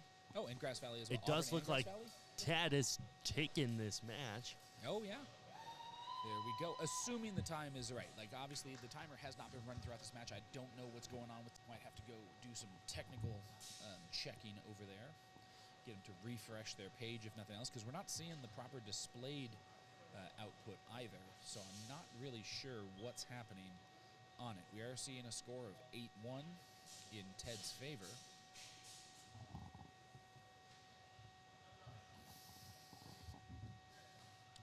But we're still going. Have no idea how much time is left on the clock.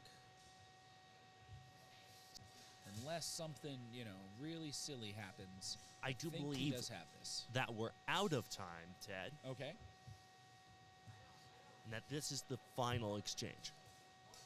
All right. All right. And it looks like Aaron is going to manage to get a final strike in there.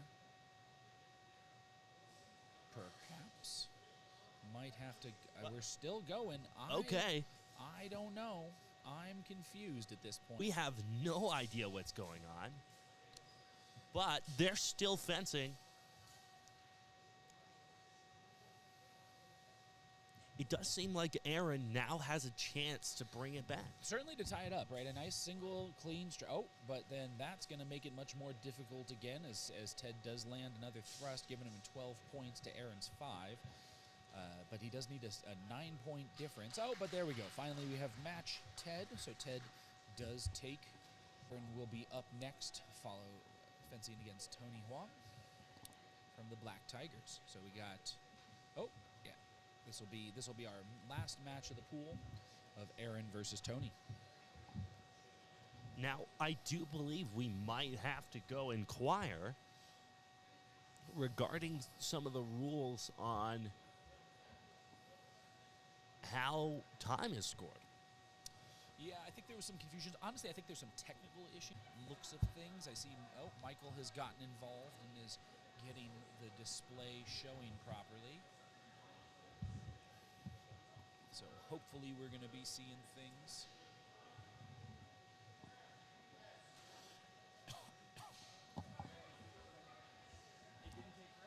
All right, so yeah, Tony versus Aaron up next. While we're waiting, let's see who else we have for our sponsors. Woodsong Herbs is really appreciate all of our sponsors here today. Running an event like this without sponsors really is quite difficult. Running a live stream like this without sponsors is quite difficult. We don't actually have any sponsors for our live stream other than you. But hey, if you're enjoying the stream and maybe you want some really cool Small Sword Pete's quality meat swag, check out historicalfencingnetwork.shop. And pick up your own Small Sword Pete's shirt today. Oh, quick strike from Tony. What are we seeing? Was it a shallow or a deep target, or they felt there was no quality?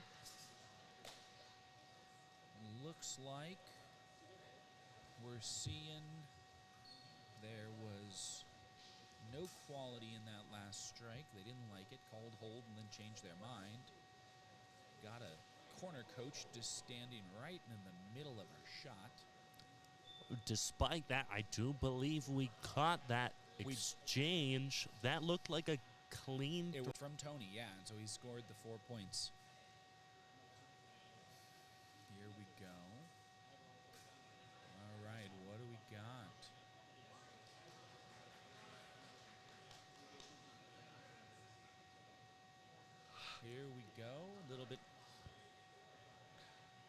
right, Tony is up by 8. I mean, Tony's definitely a strong favorite at this point, going into finals and eliminations. And I should note that we will not be going into finals and eliminations end of the day.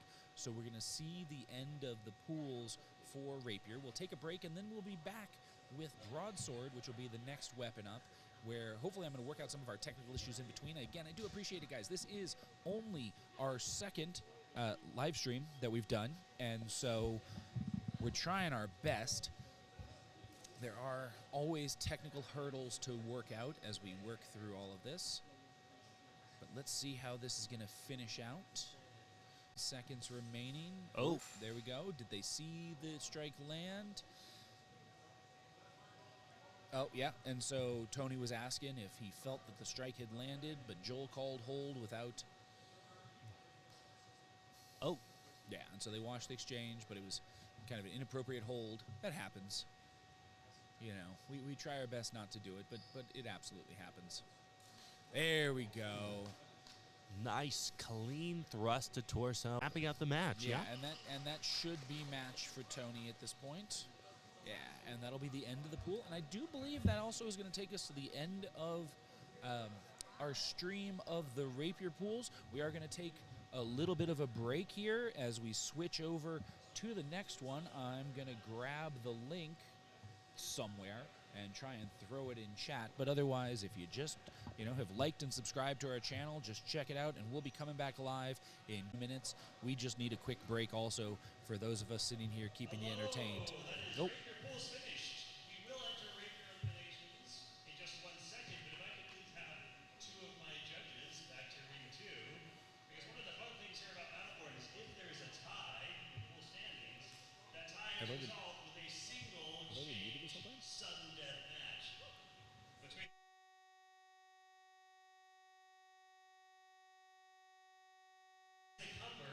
the 3rd place ranking in pool standings. You both will go on elims. Neither of you are going to get knocked out here.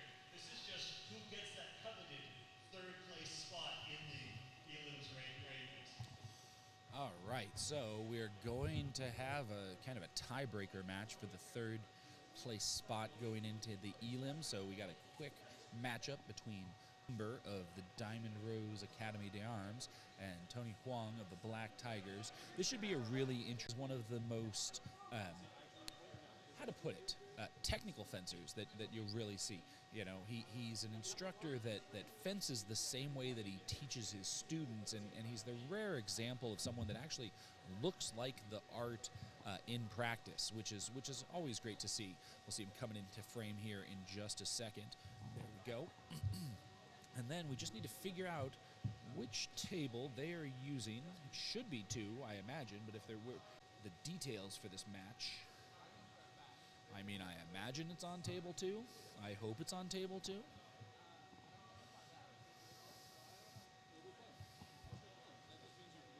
Otherwise, we're going to get it figured out. There we go, yeah.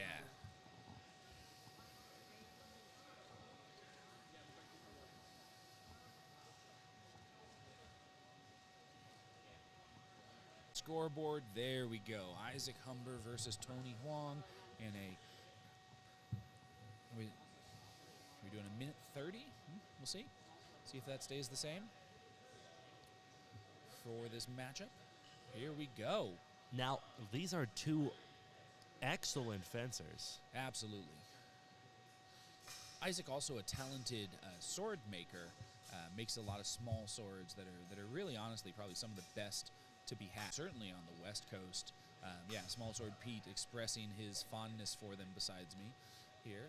And yeah, we just have such a technical fencer in Isaac, right? Very precise in his positions, his movement. Really quite the difference from Tony's style in this case. Isaac knows his measure. He knows where he wants his sword to be at all times, and does quite well as a result.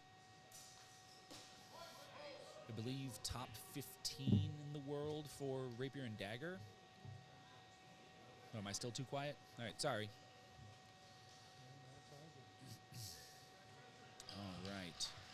And that was, so they were just doing sudden death, so it was just that one exchange. So that will be Isaac Humber as our victor. We're gaining that coveted 3rd place ranking going into finals, so we're into the eliminations brackets. And then otherwise, guys, thank you for watching us here in this live stream. We are going to be switching. Pool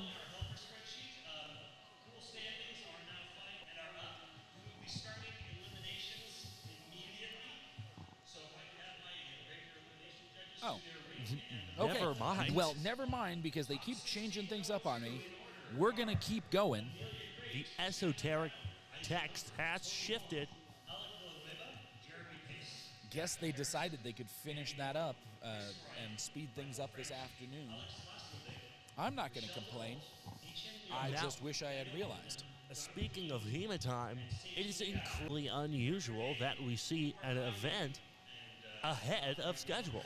What, you got to love it, right? Like, it may be rare, but it's a beautiful thing. You love to see it. You know what, Ted? I will take it when I can have it. Absolutely. Absolutely. All right, and then I need to figure out which sheets they're doing their finals on. That's the question. Do they have special ones, or are they using the regular tables? Doesn't matter to you guys watching at home, except I get the scores up on screen. So we'll see what happens. So while we're sitting here, Ronan, do you want to take a break so I can talk to Pete? We'll find out why he decided to withdraw himself. All righty. if you are supposed to be judging, All right, Pete, sidle in, grab the mic. We want to know, what was it that caused you to withdraw yourself? Yeah, putting you on the spot, Pete. Don't be spicy. It's all right. We expect your meat to be spicy. We don't need you to be. Well, that's probably a good thing, Ted. So what happened? Why did you decide to withdraw yourself? You know, sometimes you. Yeah, go ahead. Sorry. I was just telling Ronan to turn the camera around so that, Ronan, the very bottom dial there, the little knob on the bottom, turn it, and that'll let you rotate it. And then once you've rotated it,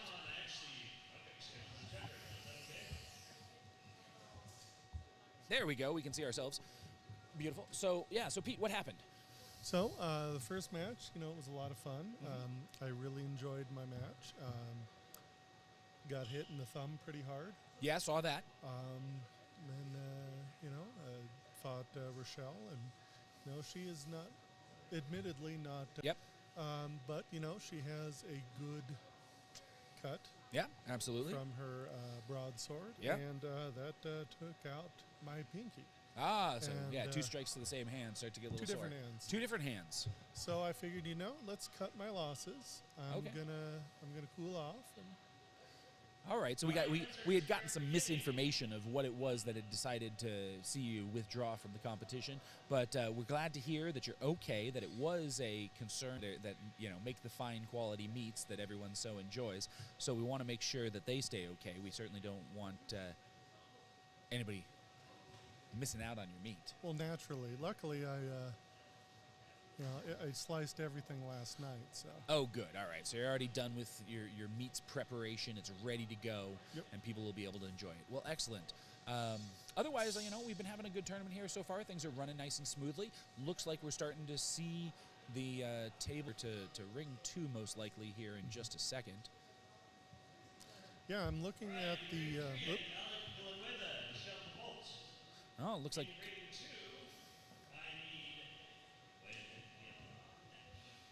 what do we got? Alex versus Rochelle. All right. Alec versus. Oh, Rochelle. sorry, Alec versus Rochelle. The Honey Badger versus Rochelle. Yeah. That's going to be over here in ring number 3 from the looks of things, which is the, hey, Ronan, let's go ahead and actually turn that camera back around and get it angled back at the competitors, and we'll see you in just a second. The lower one. Yeah, that's the one that rotates. There you go. Spin her around. Woo, get a nice pan of the environment, and get that centered in, More or less. and there we go. They keep changing it up on me, though. Is this Chris Ryan over? Where is... I think they're still getting decided on. This is set for ring 3 at the moment. I believe at the moment they're still uploading all the information, so they probably Gotcha. haven't flipped it around. Okay. does appear that there have been some minor technical difficulties with this spreadsheet. However, it is Certainly better than last year. certainly better than last year. Yeah, last year we had a lot of technical difficulties with the software that they were using to run the event, unfortunately, which caused them to move to their own spreadsheet. You know, the biggest problem, it's really hard to test this stuff outside of a live event that will handle all of it, right? This is why games do beta testing, and these days we'll release a game even unfinished, right? Figuring that, we'll find the bugs and fix them as they come along. Right, the early access betas. Yeah, exactly. And so this is basically our early access version of the live stream. We were going to try and get these all worked out for you guys so that you don't have to worry about it as much in the future. It is on our list. I'm hoping that we're not seeing as many drops in the stream as we have seen last time, and then the goal will be next time to have it be even better. We're getting there, guys. We're getting there. I am looking at my button flash way more than I'd like, which usually means that it's dropping a packet or two. Bear with us. We're getting close. All right. I have no idea who is supposed to be in which ring, because over here right now, Rochelle and Alec were lined up, but that's not the names that we have coming up. Yeah, and it looks like Claire is tabling, and she is confused, perhaps waiting for Michael to. Maybe he's going to say something here. Oh, looks like.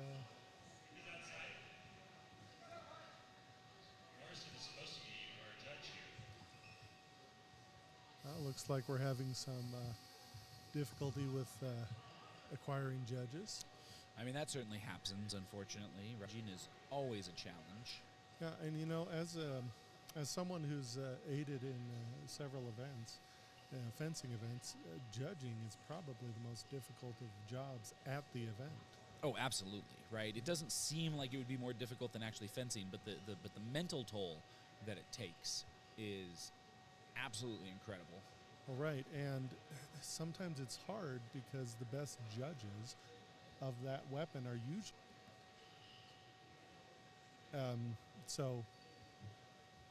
Yeah, absolutely. And the people that are best suited to judge it are the people that are also actively in there doing. What is going on? Oh, okay, I see the problem. They have all of the same names on all of the tables. Right. So that is our current technical difficulty, why we have the wrong names appearing. We'll get that worked out. They'll get that worked out. I don't have to do anything about it. And then we'll get going. The roster for the eliminations, and, it's pretty stacked. I bet. There's been some absolutely amazing competitors here today. You know, Chandler and Jonathan, that's going to be one heck of a fight to watch. Chandler being athletic, Jonathan being proficient. Right, yeah, absolutely. A technical versus athletic challenge. Again, not to say that Chandler isn't technical, but he definitely has that athleticism that will allow him to less athletic challengers unless they have a sufficiently high level of technical skill to meet him on it. Right? That's the thing with fencing, guys. It all comes down to all things being equal. Right? Right. You will win through athleticism if you're, that much more athletic than the competitor's technical cap is. If we have the same level of athleticism, that's then where, it comes down to just pure technical ability, things like that. So it's always kind of hard, to judge. People say, oh, well, I didn't win just because I was athletic. No, absolutely not. But, that athleticism actually comes into play a huge amount. It does. And so there's a reason that you see, the top fencers training really, really hard. Yeah. It's something that you want to be at the top of the game. You're going to have to put the reps in. You're going to have to get that physical element as much as the technical element. And that's really hard to train in classes. Like if you're taking classes, you can't necessarily just do that in each class, right? We're going to dedicate. Ronan, do you mind? Not right behind us, please. You're going to dedicate 2 hours to, just doing an hour of physical work and then, training. Not everybody has that kind of time, right? A lot of times people absolutely, want to come in and work their technical and stuff. as you say that, support your local fencing school. you know, if you're interested in classes, there's probably a class near you. Yeah, absolutely. You know, and close can be relative speaking at times, right?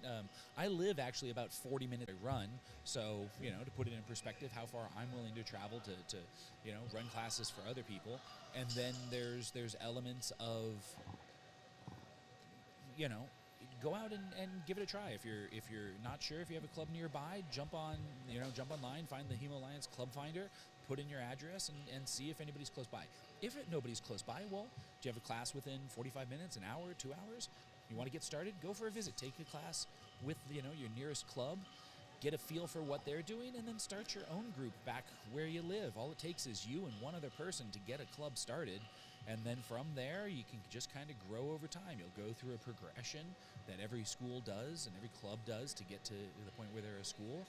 Be you and one other person in the park for weeks, for months, for years, just working through a source, trying to figure out what does it mean. We've all done it. All right. I have some videos online from some of my early interpretations that I look at what I was thinking at the time, and I just shake my head and why I thought that was a good idea.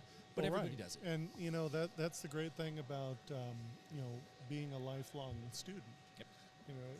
You know, I always question the people who say, well, I've mastered this.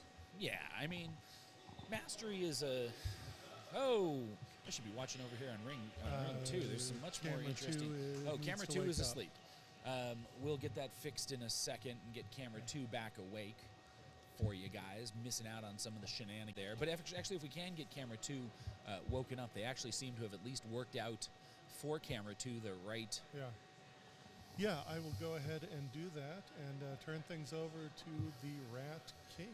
Yeah, let's get the Rat King back in here and actually get a camera that I can see something on. Camera 1's asleep too. What do I got? Camera 3 is what I Camera got. 3. All right, we're going to wake up cameras 1 and 2.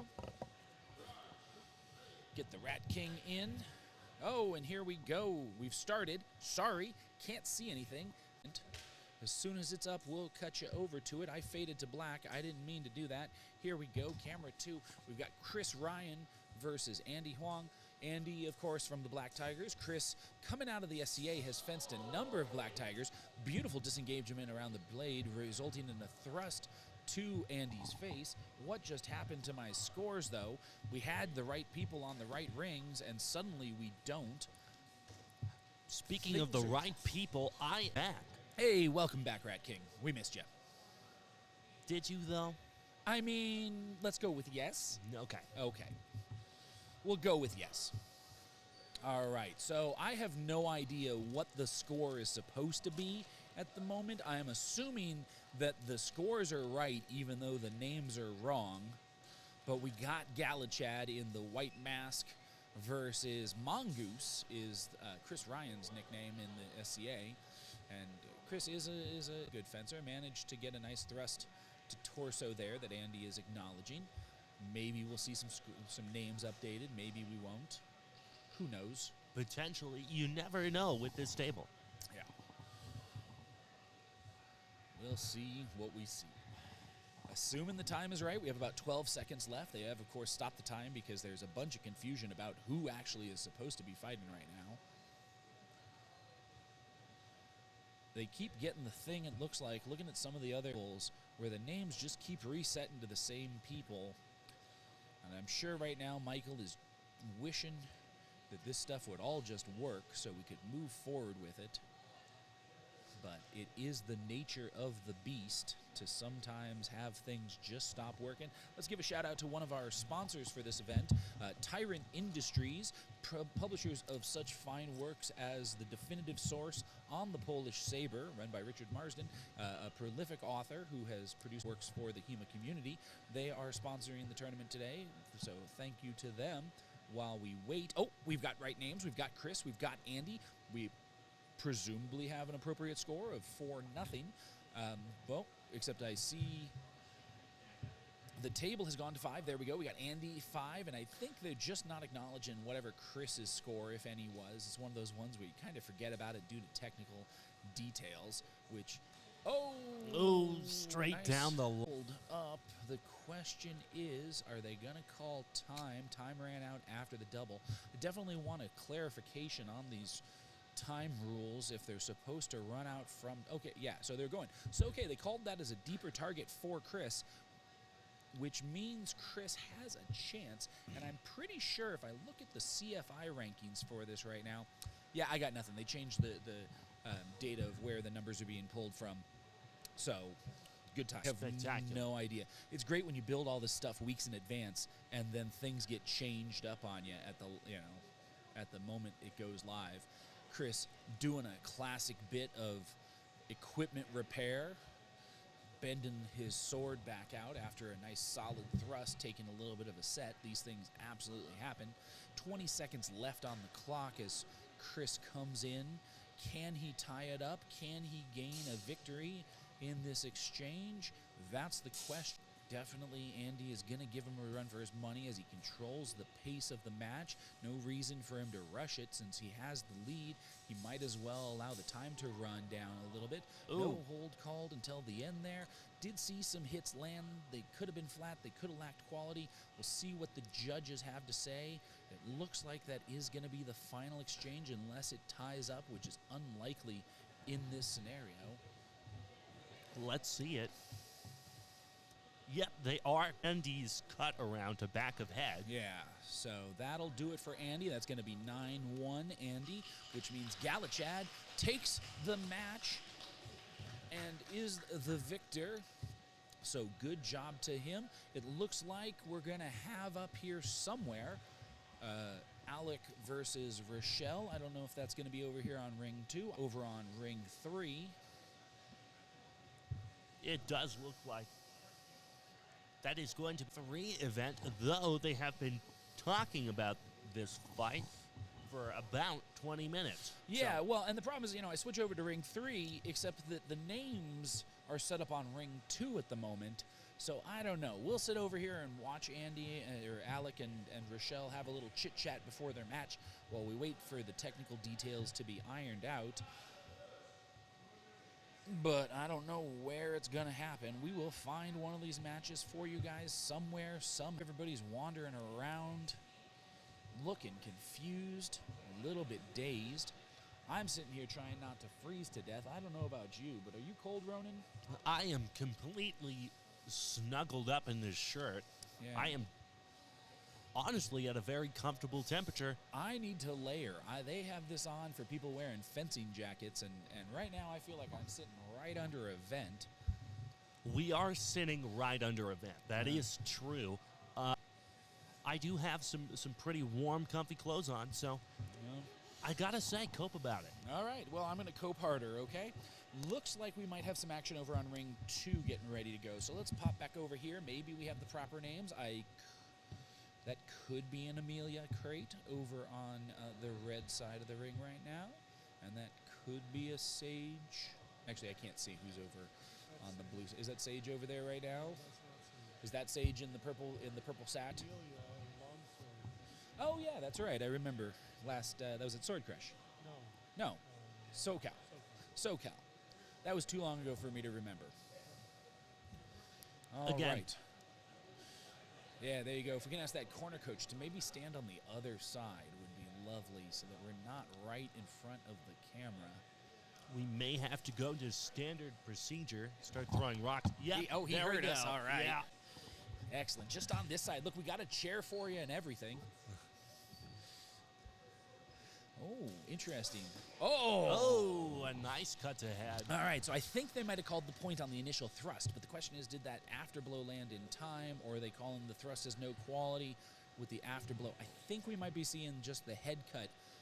Yeah, we are. Just the head cut from Amelia is being called. Getting a quick bit of equipment adjustment. He gets stabbed right in the throat. While I am a fan of stabbing people in the throat in class and events, that doesn't mean I actually want them to be injured or anything like that. It's just a really good place to stab a person. I gotta say, that's gotta be like top 3 places to stab a person for me. Top 3 places to stab a person? All right. Maybe number 1. Maybe number 1. Very nice. All right. Well, we got some circling action going on. They're testing. Oh, nice. Oh, Definitely a double. This is the thing, George Silver at the school a little bit just because we wanted something different to work on. And he loves to go on about how if you fight with rapiers, you're just going to wind up dead. Now, that was a perfect example of how, you know, exchanged thrusts with rapier result in both people dying. You know, love him or hate him, Silver's got a point sometimes. Yeah, I mean, you know, a broken clock's right twice a day as well. And he's got some interesting little tidbits and notes to discuss. But still, that is going to pull by 4 points as we continue on. Oh, with about 1:10 remaining. I apologize if my live stream is dropping some packets. I don't know why all of a sudden we're seeing a bit more of the old flashy. Oh, there we go. Going for the BJJ roll. That's right. Well, you know, pulling guard in BJJ might be a good idea with swords. And what is going on with my stream? Guys, I do apologize if we are having a lot of drop packets during the process of this. Here we go. We're back in there, and I'm getting, yeah, we're going to see a little bit of data loss. Oh. Hopefully we got that. We were able to see the previous exchange hopefully happening. Now, we just saw an exchange in which one fencer tipped the point to get a cut around with their blade. I wonder what they're going to call that. Are they going to call that and cut to hand? Well, I don't know. Right now we're looking at an 8-0 advantage to Amelia. We got the score adjustment coming in. Really, if it was anything else. All right. A lot of movement going on. Amelia seems to be a little methed up right now.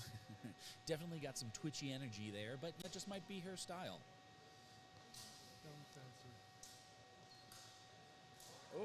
Oh, I think we got, you know, I'm curious. There was a potential cut from Amelia. I think that's what she's calling. She did a good job of pulling it so as to not crack him completely in the skull. I got to say, that was a beautiful exchange. Yeah.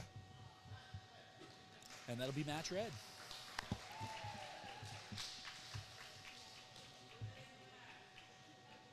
All right, that on-deck call is incorrect. We know that for a fact. Point. So let's go ahead and go over to a different table. If we can. See if we can find a match happening somewhere. Alec still seems to be talking. Yeah, I don't know. It feels like they're just doing all of the matches on Ring 2 here, which, I mean, is great for our audience here in the crowd because it is the closest to the bleachers. But it's just kind of in the meantime. Especially when they stand in the center of the ring as if they're about to go fence. Standing next to two judges. Okay, they're doing all the matches. In that one? Yeah. Software issue. Okay, but Yeah, I don't get it either. I'm so confused by the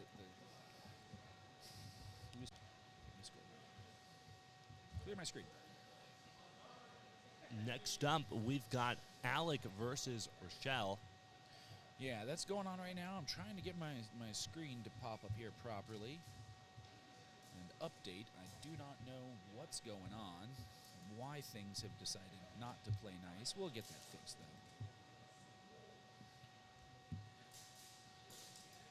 though. Oh, it looks like Rochelle just landed a... Was that a clean exchange?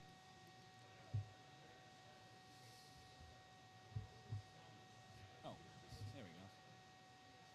I found the problem. Hopefully.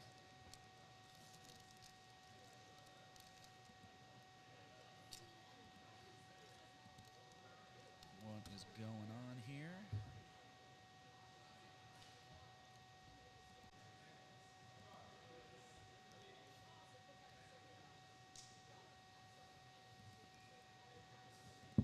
Sorry, experiencing some technical difficulties for our on-screen display.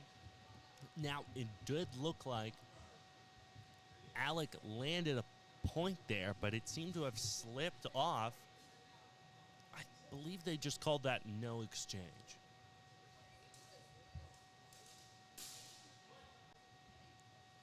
There we cut go. to head from Alec to Rochelle. There we go. So, sorry about that, guys. Coming back in. So, Rochelle was up by 1. Looks like from a result of a dirty exchange, but Alec has just now gotten a clean cut to a deep target. And here we go. Come on. Let's see what we got. This will definitely be a good matchup. Alec has been fencing Rapier for quite a while and generally considers it his primary weapon. Definitely a proponent of Italian fencing in particular. On fencing. Let's see if we see it in action. Oh, gotten kind of caught up in the guard. I think they just called a hold due to, yeah, safety hold from the looks of things.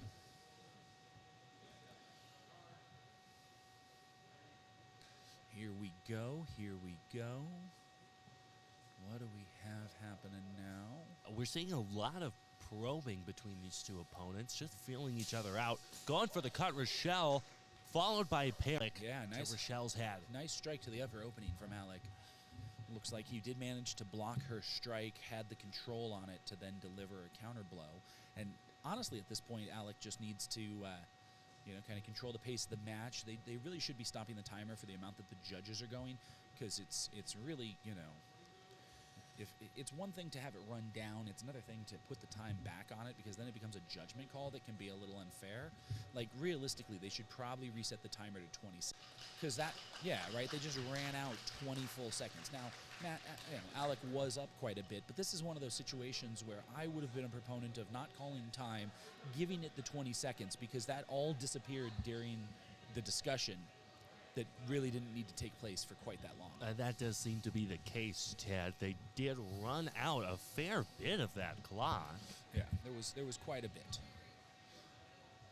That's all right. I'm only judging tomorrow. I'll deal with it when it's my turn. To Alec, moving on into the next match. We'll see how we go. All right, Ted, who do we got up next? I have no idea, Ronan. The system is in shambles. It is whoever they call it to be. I literally don't know who's up next. Right now, it claims to be those people. It hasn't been those people, so I don't know. Well, we'll see, Ted. It's a little mystery. I'm certainly confused.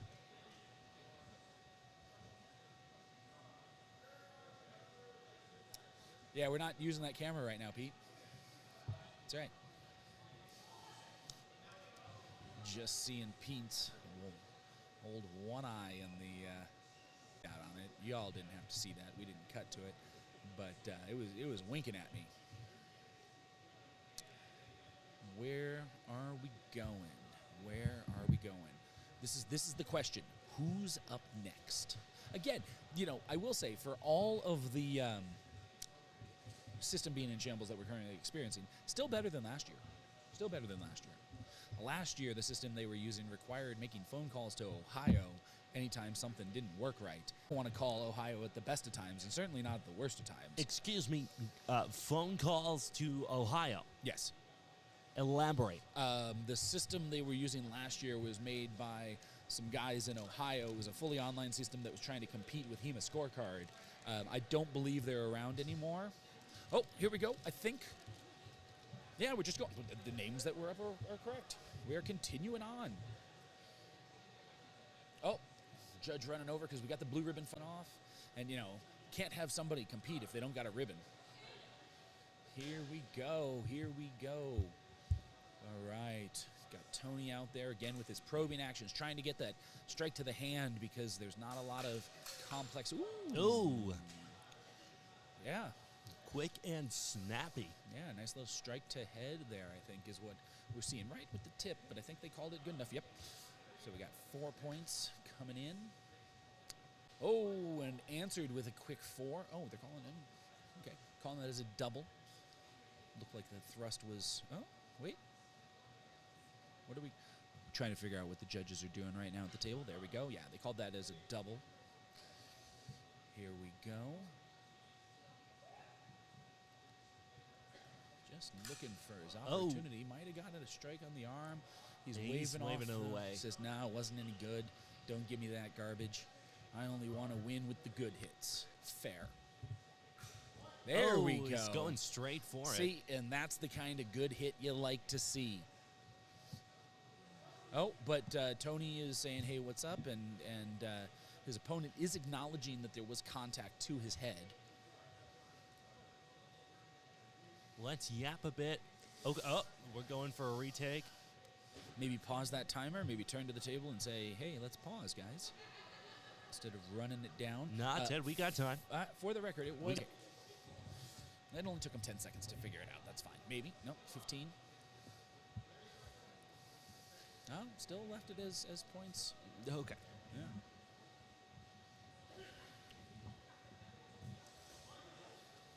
Well, that's going to do it, I think, right there. Yeah. And that looks to be the end of our match here. I believe so. I think that's going to be enough. Even if it was just an arm, that'll be 1 point. Rowan and I think I am legitimately freezing to death over here. If I die, you'll know why. Ted, I would offer you a jacket, but unfortunately, it is the summer months, and I was not expecting to need a jacket in Nevada. Yeah, same. I didn't bring one either, figuring, hey, it's going to be in the 80s or 90s. It'll be fine. Didn't expect to... didn't expect... Oh, yeah, right under an air conditioning vent. What are we doing? Oh, they took the point back. They're giving it to... Okay. I guess. I have no idea. This should be the last exchange. Okay. Oh, okay. All right, that'll do it. And then that should then be still the same outcome.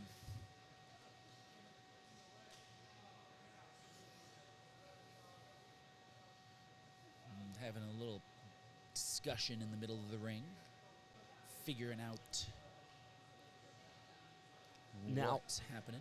I gotta say that this is a big step forward for historical fencing. Here today, we've got the first set of judges with late-stage dementia. Well, you know, we try and be inclusive. We want to give everybody a chance, and so, you know, sometimes you accept whoever it be. It's quite the inclusive event. That it is, Ted. That it is. It's a very proud moment. Yeah, now I can't confirm this, but I did hear one of the fencers a little while ago complaining about a judge being blind. So it is possible that we have a judge that is part of the non-sighted community as well. But to be fair, I hear that complaint at every event about a judge being blind, or I should say comment. I don't know that it was a complaint. That may be what the quarterstaffs are for at some events. Right, so they can just use fueling to figure out who's actually scoring the points. All right, that would make sense. We have swapped out for some new judging team this time around, it looks like. We got Isaac versus Daniel getting ready to go. Isaac, of course, being from the Diamond Rose Academy d'Arms, and Daniel being from the Academy of Arms, I believe. So similar names aside, very different styles. We should see a little French small sword versus a little Spanish destreza in spot C. Now, it's always a treat to see destreza in high-level competition, especially in the elims. Absolutely, right? You know, it can work. It absolutely can. All techniques work. I heard there was a guy that studies silver that got to finals. I don't know if I believe it, but I heard He it. might be lying. Yeah. Oh. Really looking for that perfect opportunity in time to deliver a strike. Knew he wasn't going to get that cut, so just kind of delivered it in there. It's fine. Oh. Nice little parry. Feeling out each other's blades. Sentiment. Oh! Very nice thrust right into the armpit. Yeah, high priority right into the armpit. That was a very effective thrust. Effective thrust. Yeah, I gotta clarify that is the word that was spoken. Yeah, look, I'm just shivering over here, okay? There was no intention of other language being used. We may need to get Ted a blanket. I think I'm gonna bring one from the hotel tomorrow, because like I said, I didn't bring a jacket, and I'm really wishing I had right now. They've got the air conditioning, so it's comfortable for the fencers, which is great. Maybe I can borrow somebody's fencing jacket. Oh, and just like that, Isaac cleans house to torso. That'll be 12 points for Isaac Humber, which is going to seal the deal and give us a match to Isaac Humber. Now, if the on deck is correct, we have Alex Leslavic from On Guard Fencing up against Jeremy Pace from the Simbrogi School of Western Martial Arts. They should be joining us here any moment. Something happened. I wasn't looking. For the event has just been knocked down on the other side of the room. Oh. It must be cold too. Can I borrow that and use it as a blanket?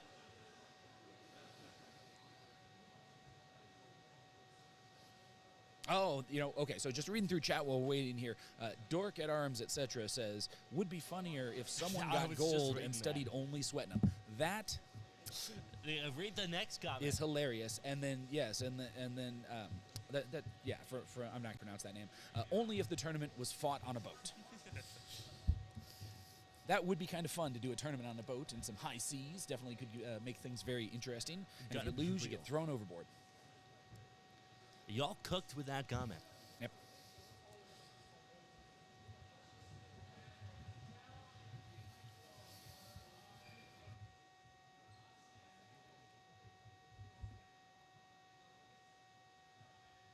Except nobody's actually read Sven. Have you? No, I haven't read Nobody's read Svetman. Red Sweat. Oh, here we go, and we are on. Alex versus Jeremy. Let's see how they're doing.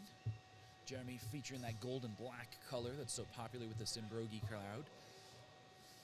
And then Alex, of course, in his trademark red stripy socks. What do we got? Little probing actions. Alex is always fun to watch. He positions to really kind of try and set up angles. Not always effective, but certainly always fun to watch. I love to see that crouch. Oh, Maybe the half sorting. Maybe a half sword thrust. Now, is the judge going to call it? Like we saw it come in from our angle.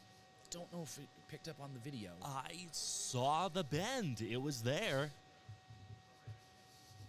Yeah, it was. Maybe dirty exchange. Possibly. Let's see what they call.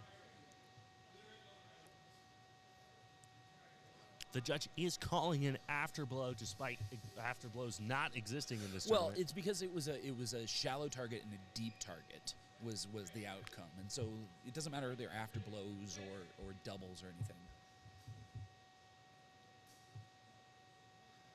Here we go. Oh, I appreciate the judge getting low and out of the line of the camera.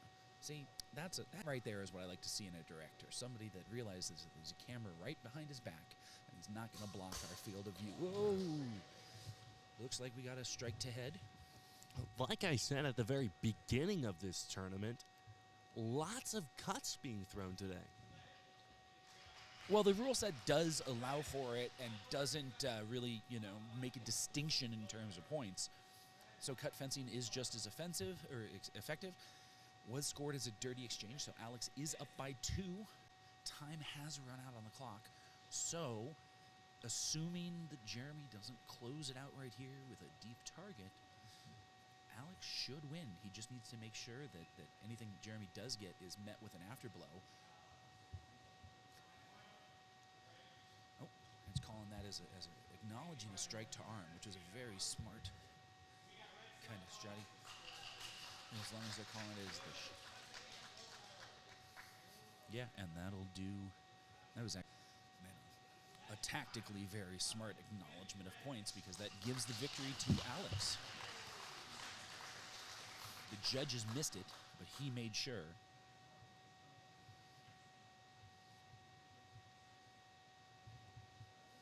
All right. We got French warming up. All right.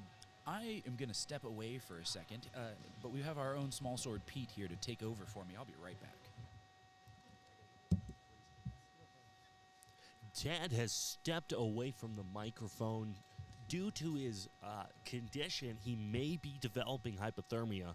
We'll see when he comes back. All right, so this matchup is going to be pretty fun. I've known Dashel for few years now, but Michael French has been a big attender of most of the NorCal fencing, and you know, I gotta say, they're both really. That is true. I have fenced Michael French a good couple times. I do not have experience with the other fencer, but French, he's a good fencer. He knows what he's doing. Yes, he does. And, you know, Dashiell's got something on a lot of fencers in that he is left-handed and he knows how to fence well. A very good competitive combo. Yeah, and even better, Dashiell is not confused when left-handed people come and fence him. So he doesn't suffer from that either. All right, we do seem to be yelling at each other for some reason instead of fencing, but hopefully we come to our senses in the next 30 seconds and begin the match. Right, now it's always interesting to see who's in the corners. So we've got who's cornering for Dashiell and Andy, who's cornering for Michael, and both are really actually very sweet, nice people. It's funny that they're yelling at each other because they're part of the Black Tigers. Okay, it does look like we're about to start fencing instead of an active debate. Well, you know, a gentleman's debate obviously is the way to go if you said right.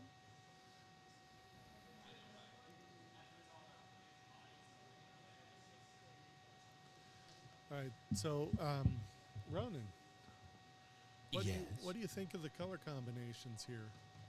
I was thinking about that myself, and I gotta say, Dashiell's Hema fashion is a little goofy.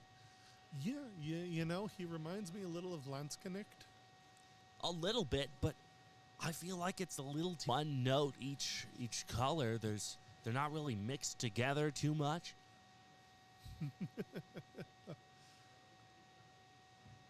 I'm not sure what the aim was with this outfit, but I wouldn't tell him to go out on the town. I think it might be this is what's in stock. I see. Personally, I could never. Well, you are a fabulous fencer, fashion-wise. Thank you, Ted. Ted, sorry. Got used to him. Wow. Well, he doesn't know look, which I'm bald lonely man when he's talking gone. to. All right. Anyway. So we have a comment about the Hanway rapiers. They were the only allowed rapier at one point at this tournament, and they have since went to a 41 or less inch rape rule set. So it's opened it up for a lot of people to bring their own rapiers and not have to rely on the Hanways, which are a bit floppy. That is true, Peter. At home, I do have my own Hanway blade, and I gotta say, it is aluminum sheet floppy. It flops about like a fish out of water.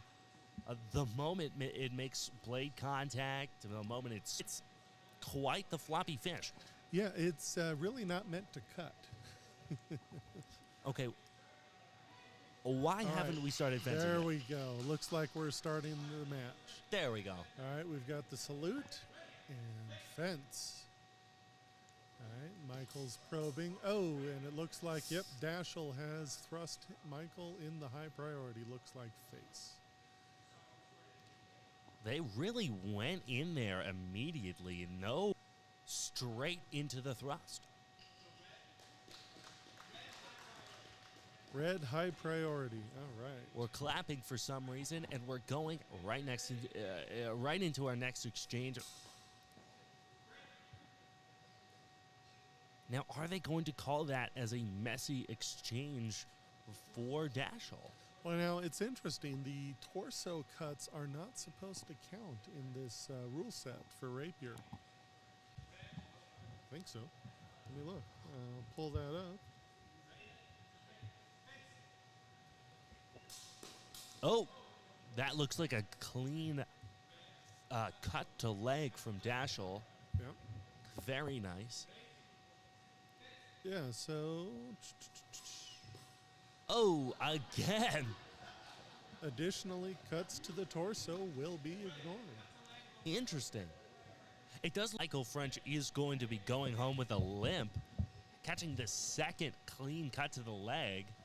Well, that's the problem with tall fencers like myself and Michael. When we get low, our legs get wider. That is true. The leg is right there. I would be surprised if he didn't even, or didn't, never mind. It can be hard to move mass. Hard to speak English. Well, right, especially if you're developmentally disabled. That is true. I do have several disabilities, including chronic brain damage. Well, it's those repeated blows to the head that when we practice that I think does it for you. And it looks like we have Dashel in the Dashel is one. That exchange was very purple. Moving, who do we got? All right, we have Jonathan Ying and Chandler Brown coming up. And you are absolutely right, commenter. The shorter Hanwei isn't as floppy as the longer one. I believe it's a 37 versus a 42. And Patrick Ronan definitely does have that really quick wit when it comes to comments. That is true. I'm quite possibly the funniest individual to ever, but the industry doesn't want you to know that. He's also very humble, and I'm sorry again. It looks like we're looking at some lost packets. Sorry, we apologize again for the stream. We are going to be working on it between Broadsword. And here is Ted. Looks like the match is about to get started, so I will get out of the way. Okay, never mind. I am still here. Now, Chandler is from On Guard Fencing and Jonathan Ying, SoCal. So we've got another great match of NorCal versus SoCal. Now, I just realized that Jonathan's mask isn't a weird skull thing. It is actually a cat. All right, and it looks like they're warming up, getting their stretches in, getting some bounce. Don't spend quite as much time sitting around this time. I do know that there was some software bug in the eliminations bracket that Michael was working on momentarily, so I don't know what just happened to the scorecards. Oh, there we go. Okay. It comes back. Now, Ronan, you're fighting in Longsword tomorrow, is that right? That I am. What of it? Well, I hope you and I don't have to fence each other. I until the finals. Genuinely hope that we get the opportunity to fence, and I get the opportunity to surpass you in HEMA ratings. Well, that is a great goal. I obviously don't take this stuff seriously, so, I sure hope not. Anyway, seems like the fight is about to begin. Yeah, looks like they are going to proceed. And, both of these fencers are very skilled. Chandler is definitely the athletic one, where Jonathan has a lot of experience and skill. So it's going to be an interesting match. Ronan, who just hit the table with his knee. That was actually my chair. I was trying to scoot in so my back wouldn't compose. I've been sitting in this chair for hours, and God, it hurts. Anyway, both of these fencers seem to be taking a non-point forward guard. Oh, never mind. They just went point forward. Both of them immediately went point forward the moment I said that. Well, that'll teach you to talk. That's quite literally my job, Peter. We saw a nice flurry there. Yeah, a nice flurry of cuts. Nothing done. Nothing They're continuing. done Didn't look like they got in a cut there anyway. No, honestly, it looked like everything was parried quite expertly by both fencers. Yeah, got the epee bounce going on. Looks like Chandler got a cut in with the leg to Jonathan. So this is a very low-scoring match. Those are sometimes the most fun to watch. Oh, right? I've been thinking the same thing this entire tournament. Some of the most interesting match. Ooh. Yeah. How flashy. Anyway, most interesting matches are those low-scoring, down-to-the-line matches. Right, and it looks like Jonathan took a high-priority cut, or gave, rather. Oh. All sorts of stuff happened. It looks like there was an initial thrust. I don't know if it hit or was passé. I heard a clack. Looks like they've washed the exchange. We're down to the last second. Oh, and if Chandler doesn't score 2 points, he is going to lose this match. Sorry, 3 points. Good, very good. So this was a very close match the whole way around.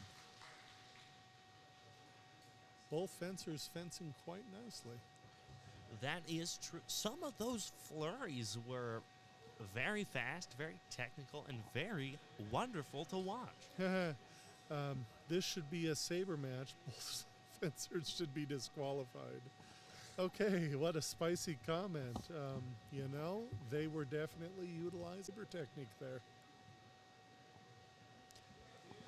Yeah, what a spicy take there.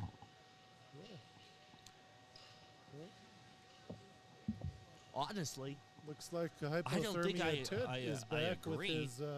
I think that's a little silly of a take, but Borrowing Kyle's wife's. Ted has come back with winter wear, and it looks like he's snuggled up with some hot tea. Now, it is worth noting that we are in technically high desert. That is true. If any of you end up finding my corpse in the Mojave Wasteland, you'll know what happened. It was not me this time. Oh, why are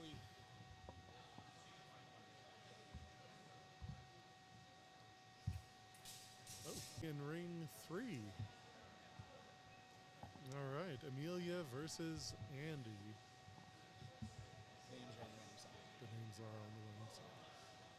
The names are on the wrong side, so we have Amelia on the screen right and Andy on the screen left. Hey, Ronan, they think you're the funniest commentator ever. Well, that's because it's true, Ted.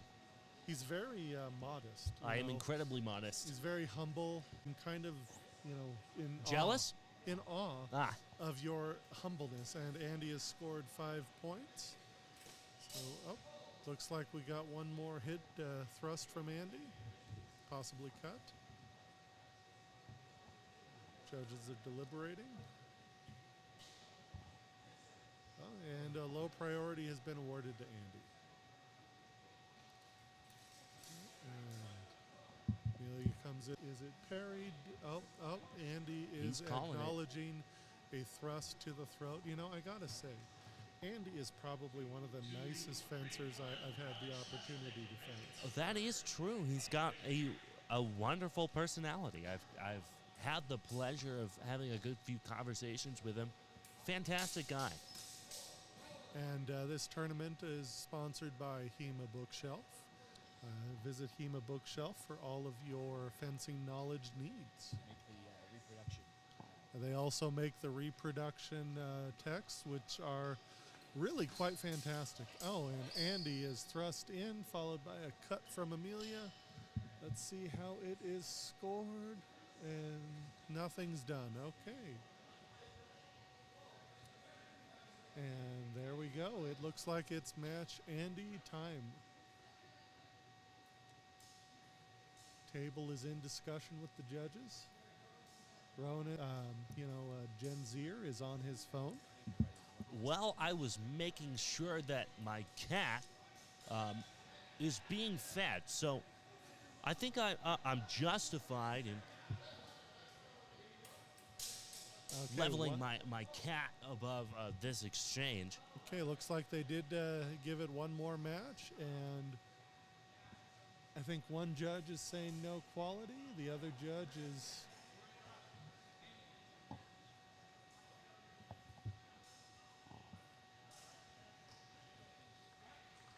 All right, and it is match Andy.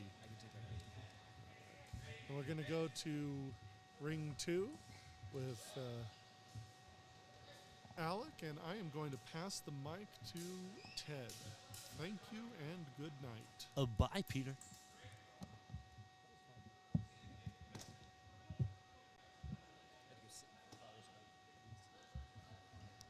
Ted is back from hanging out in his car to warm up a little bit. He's got a sweatshirt wrapped around him like a sick child. Ronan, no joke. They have a cloak over there for sale that I am 100% thinking about buying. I don't need it, but I am freezing over here, and it just might be worth it to save my life. You know what I'm saying? I absolutely know what you say. I'm having a stroke. Anyway, I know what you're saying. And if you don't want that cloak at the end of the day, I'll absolutely take it. I already gave you one. Oh, that's right, you did. Yeah. I still have that in my closet. Oh, and so we got another strike coming in against Alec. Looks like it was a nice cut to upper opening. Looks like it's going to tie things up with just under a minute remaining. Small Sword Pete has gone over to provide a corner coach for Alec. And we'll see what happens.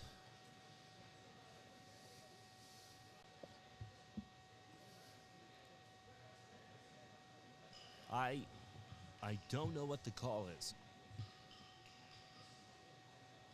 They don't know what it is either in the clock. Oh, good. They're singing YMCA in the middle of the ring. Which is your favorite member of the Village People?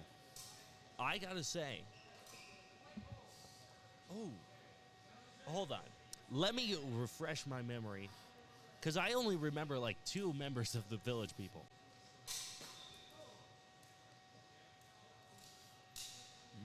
Nothing. Nice little probing. They're both really trying to get the action in there. Oh. Definitely the cop. Definitely the cop you would be. All right. I'm just saying, you're like a man in uniform. Okay, fair. Yeah, like I didn't see you with the construction worker. Yeah, it wouldn't be your favorite. Oh, well, yeah, but there's always the military guy. There's always the soldier. Is the soldier? I was gonna say, the guy, the sailor only comes out for in the Navy. Otherwise, he's dressed. Oh, flurry of blows. I don't think I saw anything land from Alec. There might have been one that made it in from Yishen. Yep. Yeah. All right, so yeah, we got a blue low priority strike, so that'll take him up to 7. Still puts Alec in range to be able to...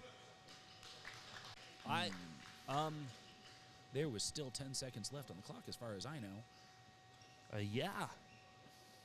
That seems to have been the case. There might be some confusion there. Hold on, Michael's getting on the mic. Let's see what he has to say. I mean, I wrote the app that does the timekeeping for them, so if it's screwed, but still. You did? Yeah. Well, because it controls our on-screen timer, though. Oh, right. They were just going to use like a stopwatch at the table. So I built one that controls both a display for them and for us. So if there are mistakes, I suppose ultimately I am to blame. But let's find out. Well, you know what we can do while we're sitting here, because that's still going, is let's go ahead and cut ourselves over to ring 3, where we should see this match already in progress. Dashiell up by 6 with, I don't know if there's any time left or not. My clock doesn't always update immediately, but things are definitely getting down to the wire. Jonathan is, of course, on the left, Dashiell on the right. The names are wrong for this particular ring. Ooh, nice little double looks like they're calling. It's going to be close. Dash. Now, I will say Dash actually does study silver. He is very vocal about it, that he is basically 2 focuses early into like the mid-period. And I gotta say, silver. Pretty much anybody that has ever studied silver is pretty vocal about it. Well, yeah, you know, when you're involved with it. Each fencer will fight until they win twice or lose twice to determine whether or not they get to fight for gold. What? There is a tie in the rankings, and so this is a Shin, and I didn't see who. Let's see, it'll update here in a second, and we'll get our score in place. Yeah, versus Andy. All right, Galachad versus Yushen.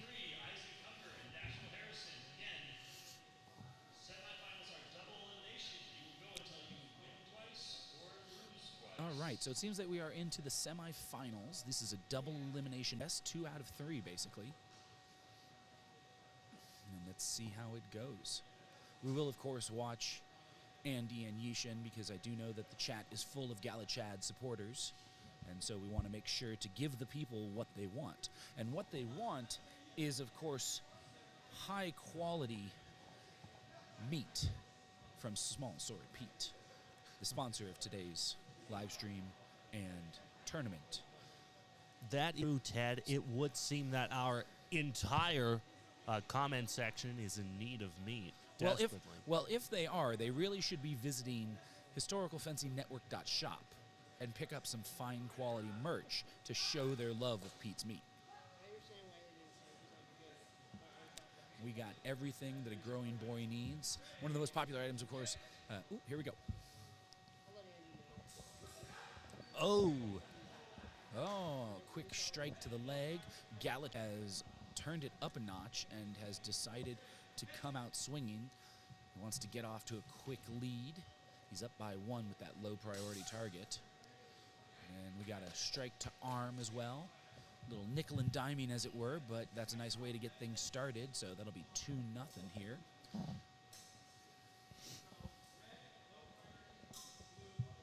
Oh, sorry, they're calling that red and blue both striking a low priority target, meaning that double, meaning that no point is scored. We'll see that point go away here. Oh, that big cut. Oh, got to the signaling forearm. The question is, yeah, low priority cut to arm. 2 points for Andy.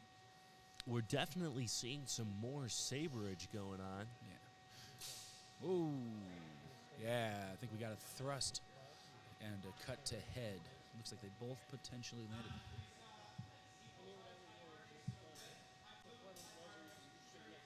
Yeah, dirty exchange. None of them had a numerical advantage there, so neither get points. Oh, and I think this one's going to be a dirty exchange high-low from the looks of things. Yeah, so we got a dirty exchange blue and red. That's going to put the score as 3-0. Our scoreboard will update in a second. There we go. And here we come out for one more time. What do we, yeah, doesn't like it. Oh, ooh, nice right on the thigh. That one probably was a bit sore. We got a little dance of the ouchie, ouchie, ooh-oohs going on. You ever have that problem, Ronan, the dance of the ouchie, ouchie, ooh-oohs? I do have the occasional ouchie, ouchie, ooh-ooh dance. Yeah, I should mention I have a 6-year-old, so that's kind of the language we use around my house these days. That's the language that I use around myself. Oh, all right then. All right, so Andy wins the first of the two matches he needs to progress. He'll probably get about a minute here to breathe. Not done, because he's got to fight again. Hopefully he realizes he's got to fight again. He's looking at it. He's thinking about it. He may take another nap. I mean, you know, he did just win, and having a nice victory nap is certainly something that experienced fencers appreciate. Give yourself a nice little sleepy time to follow up a glorious victory. Though he does not look very eepy at all. He looks quite energetic. Yeah. Let's see what he's doing. He's thinking. They're looking at things. There's a discussion going on at the table. Little hug. Oh, got some cuddles going on. Always nice to see some cuddles between fencers. Even though we're trying to, simulate striking each other with swords that would potentially sever us limb from limb or risk our lives, we do like to give nice snuggles. That before and is after a match. true. That is true. Nothing says I love you like the gift of a thrust right in the face. In front of that camera right there. Stand in front of that camera right there. Yeah, wave it. Wave to your wave. You Wave got to a your crowd. fans. Yeah. You've got many fans. Yeah. Oh, yeah, okay. There we go. You love What to a see goofy it. goober. What you also love to see are sponsors for our events. Wakusi Armory, makers of the fine Cobra Commander style mask, sponsoring this event. Some of the best head protection in HEMA these days. See, looking at the crowd, we have responses of both you and yes, sir. So it seems the crowd is split on Andy's performance there. I see another scathing accusation. Andy is 100% an op. Oh, yeah, that is quite the scathing. All right, I think we need a poll for this. Is not an operative. Fed or not, Andy. Oh, I was going to ask if he was a Galachad or a Galachode. Oh. Which one you want? Fed. Which one? Fed. Fed? Is he a Fed? Is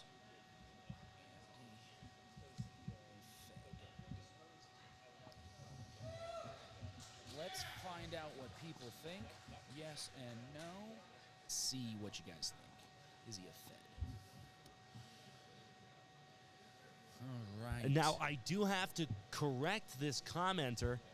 In this context, asking if he's an op would be asking if he's an operative,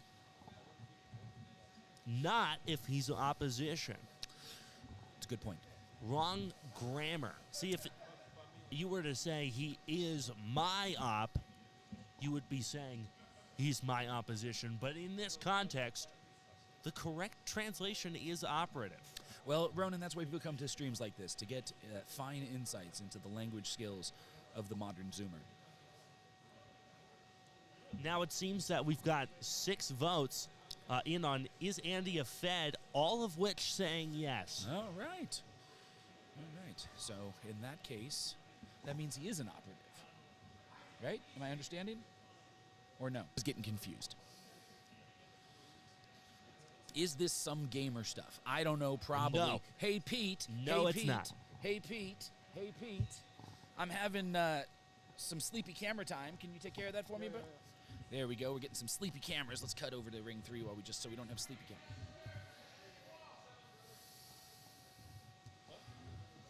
Oh, okay. Now this is the question: Isaac versus Yished versus Dash. I'm saying we watch Ring 3 over here. Personally, You want to watch the other? How about whichever one let's leave it starts? up to a vote. How about whichever one starts? Oh, looks like 2 is getting ready to go. There we go. There we go. Bang a gong, we are on. That's a silly phrase. Sorry, I was watching Iron Chef last night. You would. I would. It's a great show. Oh, I love watching Isaac fence. So clean, so smooth. So clean. Yeah. French versus Italian. Thank you for that note. Absolutely. And Isaac managing to not only practice a French style, but look like the source he works from, which is always great. And the fact that he is a top 15 fencer in the world in Rapier and Dagger while maintaining that form really speaks to his skill. A couple of years ago, Isaac pulled off a really impressive behind-the-back thrust at SoCal. It was glorious. And I've also seen him do some beautiful disarms with small sword.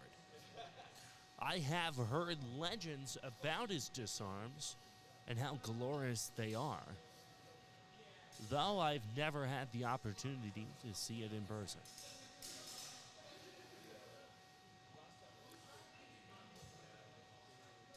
We have about 50 seconds.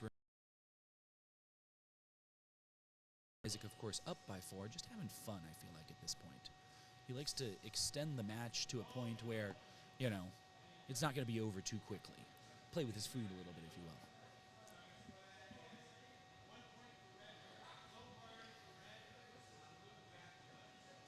will. All right, so they called it as a low priority strike for red, with blue's strike being flat or high priority? I don't know. Maybe.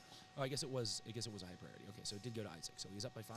One more thrust. 15 seconds left. Can enjoy the match. Just have fun with it.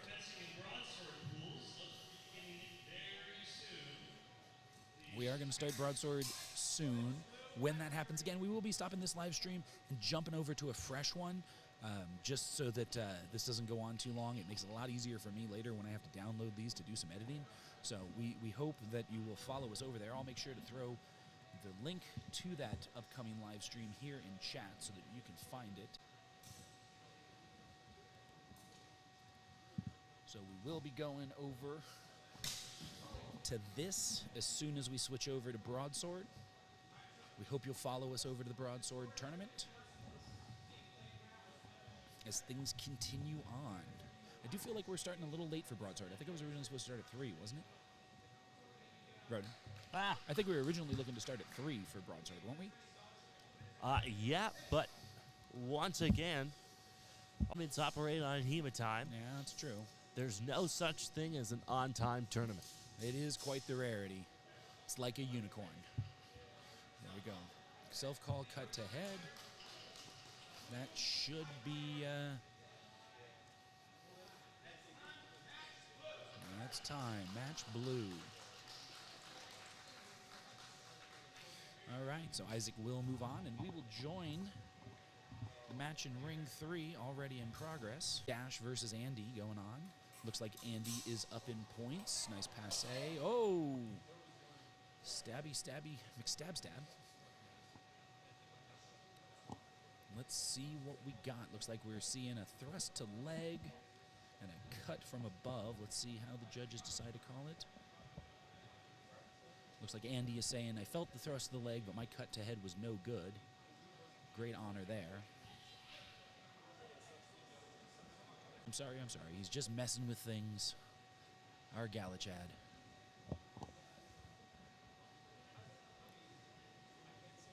Thankfully, we've stopped the clock for this Yap Fest. Yeah, it's very important.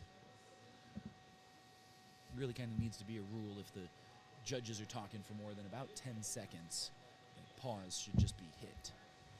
It's not really fair to the fencers if there's this long discussion happening and the time runs down inconsistently. It's to Andy's advantage right now, assuming he stays ahead in points, but we still want it to be fair.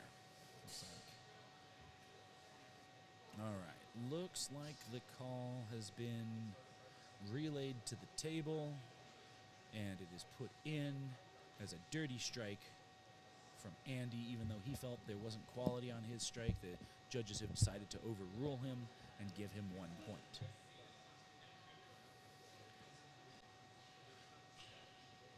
And we're thinking about it. Patience, please.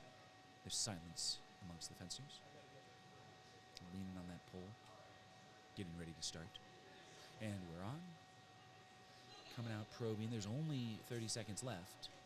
So Dash is getting... Ooh, got a leg. There we go. Looks like he gets back that leg point. Oh, they're calling a double. Didn't see. Looks like there was contact low and low, so that'll keep it even.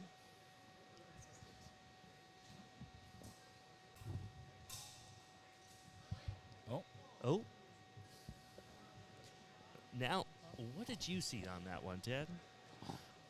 It looked like it missed to me, but again, I'm not as close as the judges are right now, and I'm over here freezing to death, so I may be wrong, but it looks like, yeah, it was called as a high strike. Dash has acknowledged his defeat, and Andy will move on to the next round. Ted, I do have a question.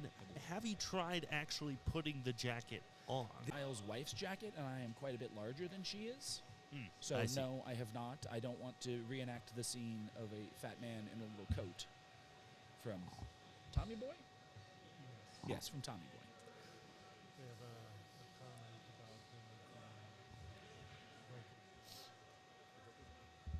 about Well, okay, apparently our vocals are a little quiet, so Ronan, I'm going to jack us up a little bit higher. It's not quiet for us, but we can't actually hear the volume that's going out. On all of our displays, it looks good. All right, well, I mean, we can go higher. How's that? Is this getting a little bit better for you guys? I can also, here, let me turn up the limiter as well. if you guys are still having too quiet. That is definitely the kind of thing we like to hear. I'll keep us from peeking into the red too much, but bring it up a little bit. Let me know if this is sounding better to you there. All right, now it's better. There we go. Yeah, do please let us know. Unfortunately, to monitor the actual output audio, which is really annoying, and I'm working on solutions for it. It's about $1,400 for that solution. So again, maybe visit historicalfencingnetwork.shop, buy yourself some swag, help us put on better streams, and stop using cobbled together equipment and actually get the proper equipment we need so that I'm not running into all the technical hurdles that come from trying to do it on the cheap at the start. Oh, we're over here in ring 2. Let's get over to ring 2. Bam, we've got Dash, because I thought that Dash had lost, but Isaac won. That's true. So I'm not entirely certain why the two of them are fencing each other, but that's okay.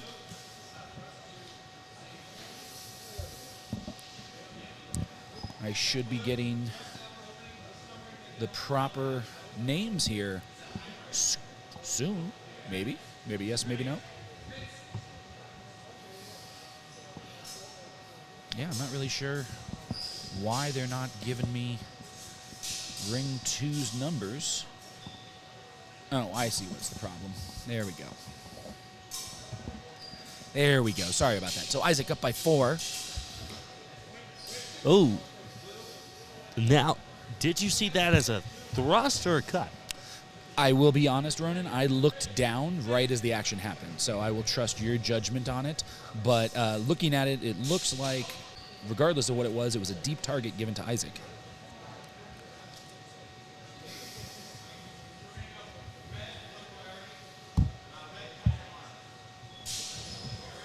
All right.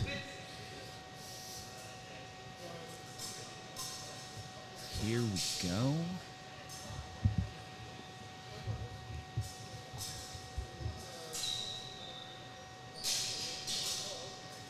If you are not fencing, gear check for broadsword is starting in ring 1. Please come over and get your gear checked off. Looks like they're starting gear check for broadsword, which means we're just about done here. Like I said, we'll do a quick changeover between events, and then we'll be right back with more high-quality HEMA livestream action. Broadsword should be interesting. All targets are deep targets in broadsword, which means it will be a bloodbath. Wow, I was not expecting that to be the case. All targets are deep All targets. legs, hands, forearms, you name it, it's a deep target. Huh. Youch. Do you think we're seeing still some inconsistent calls for when a match ends? Isaac acknowledging a strike to the leg, which will end the match to Isaac's advantage. And so Isaac wins. Looks like he's fighting for gold, and Dash is fighting for bronze. Interesting way that worked out, but all right. I guess he must have beat Andy? I don't know. But I think that's it, because we have our gold and our bronze medal contestants, which means it's going to be time to just change things over. Again, guys, thank you for staying with us through this whole stream. We absolutely appreciate it. If you haven't already, hit that like button and subscribe. Check out historicalfencingnetwork.shop to buy some of the best swear for small sword Pete's quality meats. And join us for broadsword starting in just a couple of minutes. We're going to end this stream here. There's the link in chat for where to join us, and we will see you there shortly. Later.